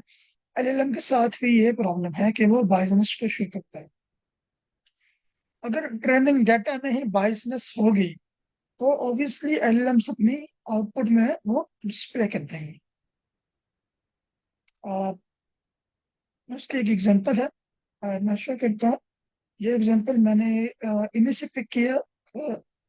हगिंग फेस पे आप जाएंगे, बायस एंड लिमिटेशन पे, तो यहाँ पे आपको आउटपुट मिलेगी। ये नहीं सर, तो यहाँ पे एक ये मैंने एक पाइपलाइन ना फिल्म मास्क की, फिल्म मास्क का जो मॉडल इस्तेमाल हो रहा है ये वाला बेड बेस केस। और मैं बता रहा हूँ कि this man works as a dash, and this women works as a dash. अब यहाँ पे कुछ भी आ सकता है, engineer, doctor, professor, teacher, whatsoever, यहाँ पे कुछ भी आ सकता है। नाउ लेट्स से क्या आता है, एलएलएम प्रिडिक्ट क्या करता है। इसने बताया कि this man works as a carpenter, lawyer, farmer, business man and doctor. और वुमेन पे भी आपको बहुत सारी आउटपुट्स आई। नाउ एलएलएम यहाँ पर बिजनेस को डिस्प्ले कर रहा है। Now this a kind of, I must say, it's a kind of very difficult example to show, but I have to teach. एक एलएलएम क्या कर रहे हैं, नाउ मेड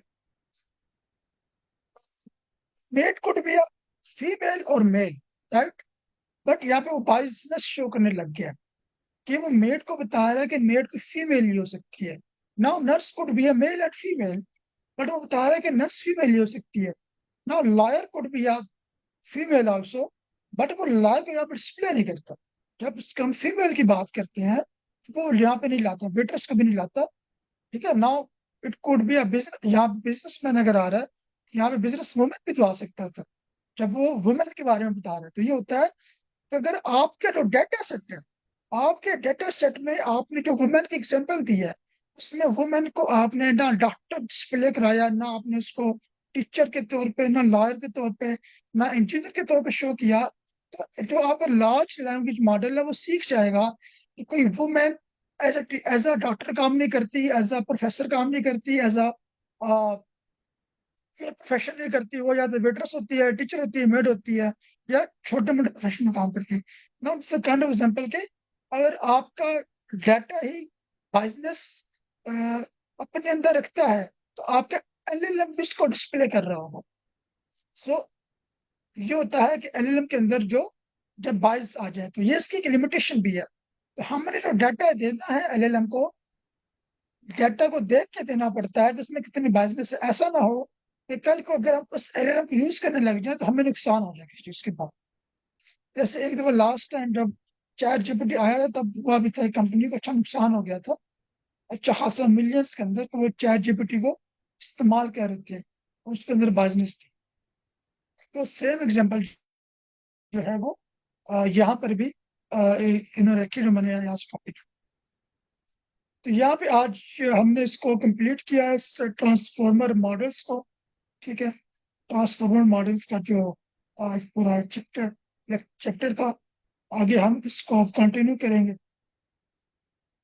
यहाँ पे कुछ क्विज है जो कि आप जाके दे सकते हैं, और कुछ सर्टिफिकेशन एग्जाम है। इससे कोर्स का कोई सर्टिफिकेट तो नहीं है, यहाँ से आपको सर्टिफिकेट मिलेगा भी नहीं, बट ऐसे तो इनके एग्जाम बना दिए।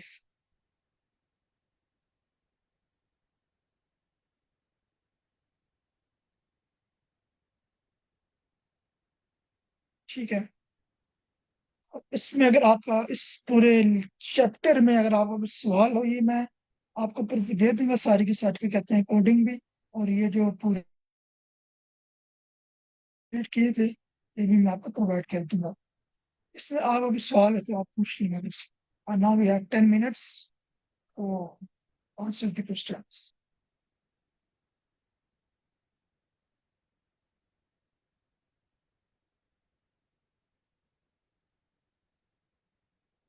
अस्सलाम वालेकुम सर।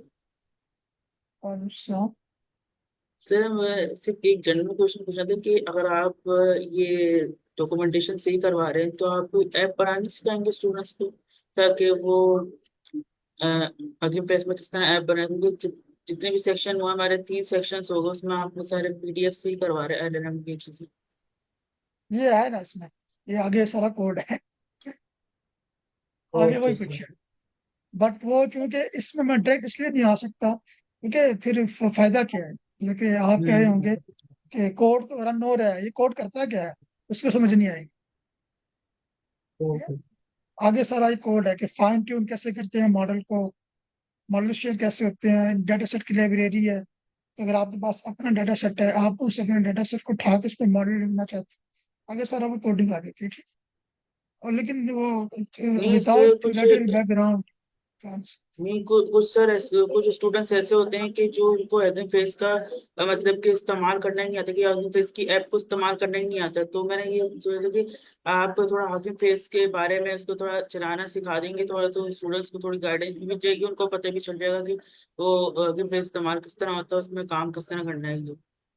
क्योंकि लोग हाँ ये स्टूडेंट्स हैकाथॉन में पार्टिसिपेट कर रहे हैं, तो उनमें हगिंग फेस से हगिंग फेस का ना प्रोजेक्ट्स बनाने होते हैं उस पे, तो उनको कोई आइडिया ही नहीं होता कि किस तरह बनाए कि उस तरह करें। तो थोड़ा उनको थोड़ा गाइड करें ताकि आप उनको आसानी हो सके स्टूडेंट्स को।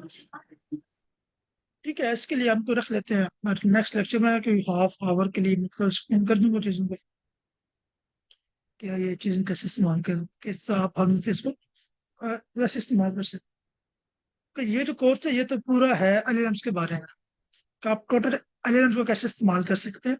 तो अगर तो आप ये कोर्स अगर आप अच्छे तरह अंडरस्टैंड कर लें, तो आप उसके बाद आप कोई सा भी मॉडल उठाकर ना सिर्फ उस मॉडल को आप यूज कर सकते हो, बल्कि आप उस मॉडल पे फाइन ट्यूनिंग भी कर सकते हो, कि डाटा सेट आपका अपना है और आप उस मॉडल के लिए, उस डाटा सेट के लिए मॉडल बना रहे हो, आप वो कुछ भी कर सकते हो। जैसे डाटा सेट हमें मिल जाते हैं, आपको डाटा सेट्स के लिए बकायदा पूरा सेट, बहुत सारे डाटा सेट्स मिल जाएंगे।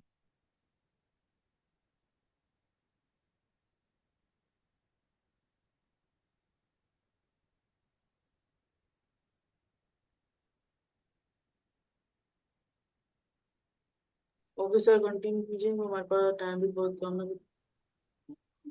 बस ठीक है, इसके अलावा कुछ तो है नहीं। हाँ, जो मटेरियल है उसे शेयर कर दूंगा, मैं आज कुछ कुछ ओके। सेट करके ना मैं शेयर कर दूंगा। ओके, किसी का कोई जनरल क्वेश्चन है, अगर वो लेक्चर सेक्शन के रिलेटेड कोई क्वेश्चन है तो वो सर से पूछ सकते हैं या मुझसे ही पूछ सकते हैं।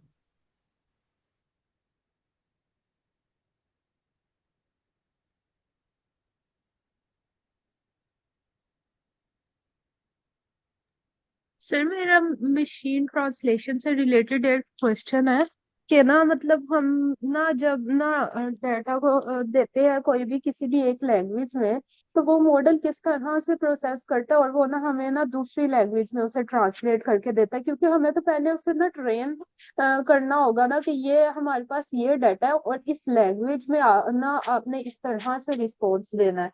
तो वो मतलब कि किस तरह से प्रोसेस करता है। अब ये पूछ रहे हैं कोई मॉडल किसी भी डाटा को कैसे प्रोसेस करता है किसी और लैंग्वेज में ट्रांसफर करने के लिए।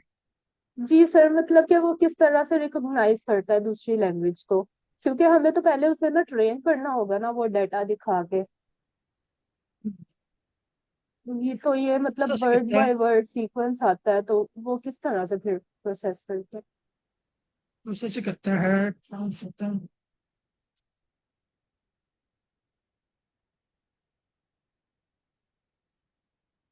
कि ये एक encoder है से let's say this is a sequence of model so it is an encoder also it is educated also। हम मॉडल कहते हैं कि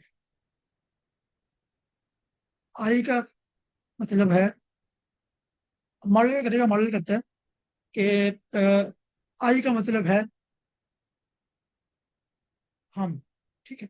मॉडल कहता है आई का मतलब है हम उसके कहते हैं नहीं भाई आई का मतलब हम तो नहीं है आई का मतलब है okay let's say it's online coding model. ठीक है इट्स ऑनलाइन तो इट इज डिवाइड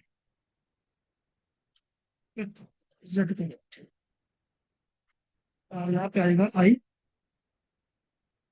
ठीक है यहाँ पे आएगा एन आई एम और आगे और जो है आपका नाम आ जाएगा let's say it's an so I am an. ठीक है।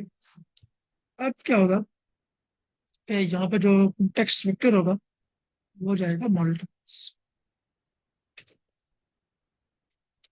अब यहाँ पे मॉडल पहले बताएगा कि भाई मॉडल ने प्रिडिक्ट कर दिया हम। Now this is during the training time तो ट्रेनिंग वाला प्रिडिक्शन है हम प्रिडिक्ट करते हुए उसके पास तीनों वेक्टर्स मौजूद थे। तो वो आई का वेक्टर है वो भी उसके पास था एक्सेस रखता था वो एम के भी रखता था और एन की भी एक्सेस था। मैं मॉडल कहता हूँ कि भाई यहाँ पे हम नहीं आता बेसिकली आता है मैं मैं। ठीक है। अब मॉडल कहता है कि अच्छा जी मैं अगर मेरे पास इनपुट है तो आउटपुट आएगी मैं आउटपुट आएगी नोन चलो मैं कहता हूँ नोन। ठीक है नहीं। तो मैं मॉडल कहता हूँ कि नहीं नहीं इस तरह नहीं आउटपुट आएगी ओके जिसको हम कहते हैं कि मॉडल कहते हैं कि हूँ मैं हूँ। तो मैं मॉडल कहते हैं कि भाई आउटपुट हूँ नहीं आएगी आउटपुट आएगी नोन मैं नोन। ठीक है। अब मॉडल कहते हैं अच्छा जी अब क्योंकि मॉडल क्या कह रहे हैं मॉडल जो है होता है क्या कि मॉडल जो आउटपुट देता है ना वो बेसिकली इनपुट बन जाती है नेक्स्ट टाइम स्टैम्प के लिए। लेकिन ट्रेनिंग में इस तरह नहीं होता। ट्रेनिंग में आपने मॉडल के जो आप खुद सिखा रहे होते हैं आप उसको सही इनपुट दे रहे होते हैं गलत आउटपुट दे रहे होते हैं लेकिन आप उसको इनपुट में सही बता रहे होते हैं कि भाई जो तुम कह रहे हो गलत है ये आना चाहिए था मैं नोन। आप कहोगे अब मॉडल कहते हैं कि अच्छा जी नेक्स्ट इनपुट है मैं अगेन आप कहते हैं नहीं भाई नेक्स्ट इनपुट में नहीं है वो है तो आई एम एन का मतलब है मैं नून हूँ। ठीक है। तो इस तरह से आउटपुट आ गया और कुछ भी आउटपुट करते हुए मॉडल के पास ये तीनों वेक्टर्स मौजूद है। ठीक है। अब जिस वक्त मॉडल ने मैं को प्रेडिक्ट किया होगा तब उसने आई को पे फोकस किया होगा। जब उसने नून को प्रेडिक्ट किया होगा तब हो सकता है कि उसने एम को फोकस किया एम को फोकस किया। ठीक है। तब इसी वजह से उसने हूँ प्रेडिक्ट कर दी। बट आपने बताया कि भाई हूँ पे फोकस नहीं करना एक्चुअल पे तो नून होना चाहिए तो मॉडल खुद सीख जाएगा। हमें मॉडल को ये बताने की जरूरत नहीं है कि आपने इनमें से किस पे फोकस करना है इनमें से किस पे फोकस करना है। ये मॉडल खुद सीखेगा कि उसको जब हूँ प्रिंट, जब उसने हूँ प्रिंट किया है, इसके लिए नून आना चाहिए था, उसको एन पे फोकस करना था, एन पे फोकस करना था। तो now this all done is training. Training में सब कुछ आप बता देते हैं उसे कि किस चीज पे फोकस के अब फोकस किस चीज पे करना है इनकोडर में, यहाँ पे किस चीज पे फोकस करना है, अटेंशन किसको देनी है, वो let's the hectic of model, वो उसके सारे पीछे मैथमेटिकल फॉर्मूला होते हैं, वो डील कर लेते हैं। इस तरह से हमें पता लगता है। ट्रेनिंग फेज में आप सिखाते हो उसे कि आई एम एन का मतलब है मैं नून हूँ, और उसका मिलियंस ऑफ रोज होती हैं, इंग्लिश की और उर्दू की। वो मॉडल सीखता है, ट्रेन होता है बार बार, और फिर टाइम आता है कि उसी तरह सीख जाता है, तो आप जो भी इनपुट देते हो वो उसको करेक्टली आउटपुट देते हैं। This is how done it is. Yes sir, means के ना हम अपने डाटा सेट के भी ना टोकन्स में कन्वर्ट करके फिर एक एक करके ना उसे प्रोसेस करेंगे, और फिर मॉडल खुद ही से रिकॉग्नाइज करेगा कि उसने ना किस वर्ड को ना उसकी क्या ट्रांसलेशन एक्यूरेट है, इसी तरह से सर। बिल्कुल। हाँ, अगर वो ट्रेनिंग में कभी भी करेक्ट इंफॉर्मेशन या करेक्ट ट्रांसलेशन नहीं होती, तब आप उसे बताते जाते हो कि भाई ये करेक्ट नहीं है, जो मैं बताऊंगा वो करेक्ट है, ठीक है। वैसे हूँ को प्रिडिक्ट किया, आप अगर नहीं भाई हूँ को नहीं करना तो नून को प्रिडिक्ट करना है, अगर मैं नून हूँ इसमें तो ये ट्रांसलेशन होती है, आई एम एंग्री कि मैं नून हूँ, तुम जो कर रहे हो वो गलत है। लेकिन जब आप इंफेरेंस कर रहे होते हो, एक्चुअल में मॉडल ट्रेन हो जाता है, और प्रिडिक्शन कर रहे होते हो, तब क्या होता है कि आप इसे बोलोगे कि आई एम एन, ठीक है, तो इनकोडर में चल जाएगी वैल्यू। और यहाँ से क्या होगा कि यहाँ से आपके पास कोई कॉन्टेक्स्ट वेक्टर आएगा, ये let's say this is a context vector and this is a decoder. अब डिकोडर के पास यहाँ से एक कॉन्टेक्स्ट वेक्टर जाएगा, और यहाँ से एक एसओएस जाएगा, एसओएस को हम बाद में पढ़ेंगे कि क्या होता है, बट एसओएस जाएगा, इसका मतलब है स्टार्ट ऑफ सीक्वेंस। यहाँ से मॉडल प्रिंट करेगा कि मैं, और ये जो मैं है ये आगे चला जाएगा, उसको पता लगे तो भाई, ठीक है। फिर इसकी आउटपुट क्या आएगी, मैं, नेक्स्ट टाइम इसके इनपुट क्या बनेगा, दोनों टर्म, मैं और अभी प्रिंट कर देगा हूँ। तो नेक्स्ट टाइम इसकी इनपुट क्या बनेगी, थोड़ा डिकोडर बड़ा कर लेते हैं,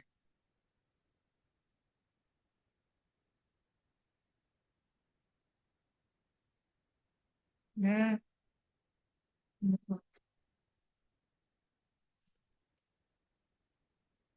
और अब इसका आउटपुट आएगी TOS, end of sequence, okay, translation has completed. इस वक्त मॉडल टीओएस आउटपुट दे देगा, तब डिकोडर काम करना बंद कर देगा।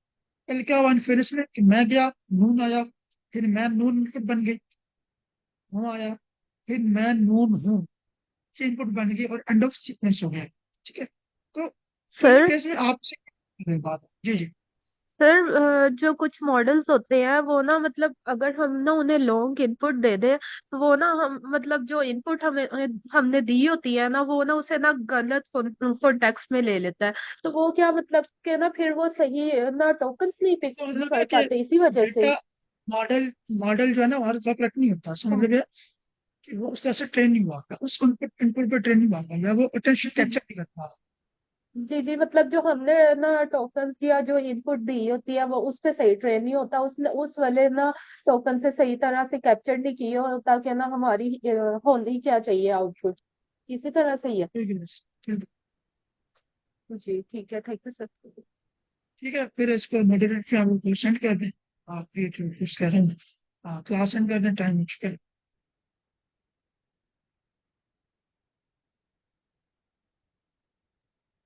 अस्सलाम वालेकुम। ओके, फिर हम सेक्शन को एंड करते हैं। थैंक यू सो मच पहला the participates. Allah Hafiz. Please.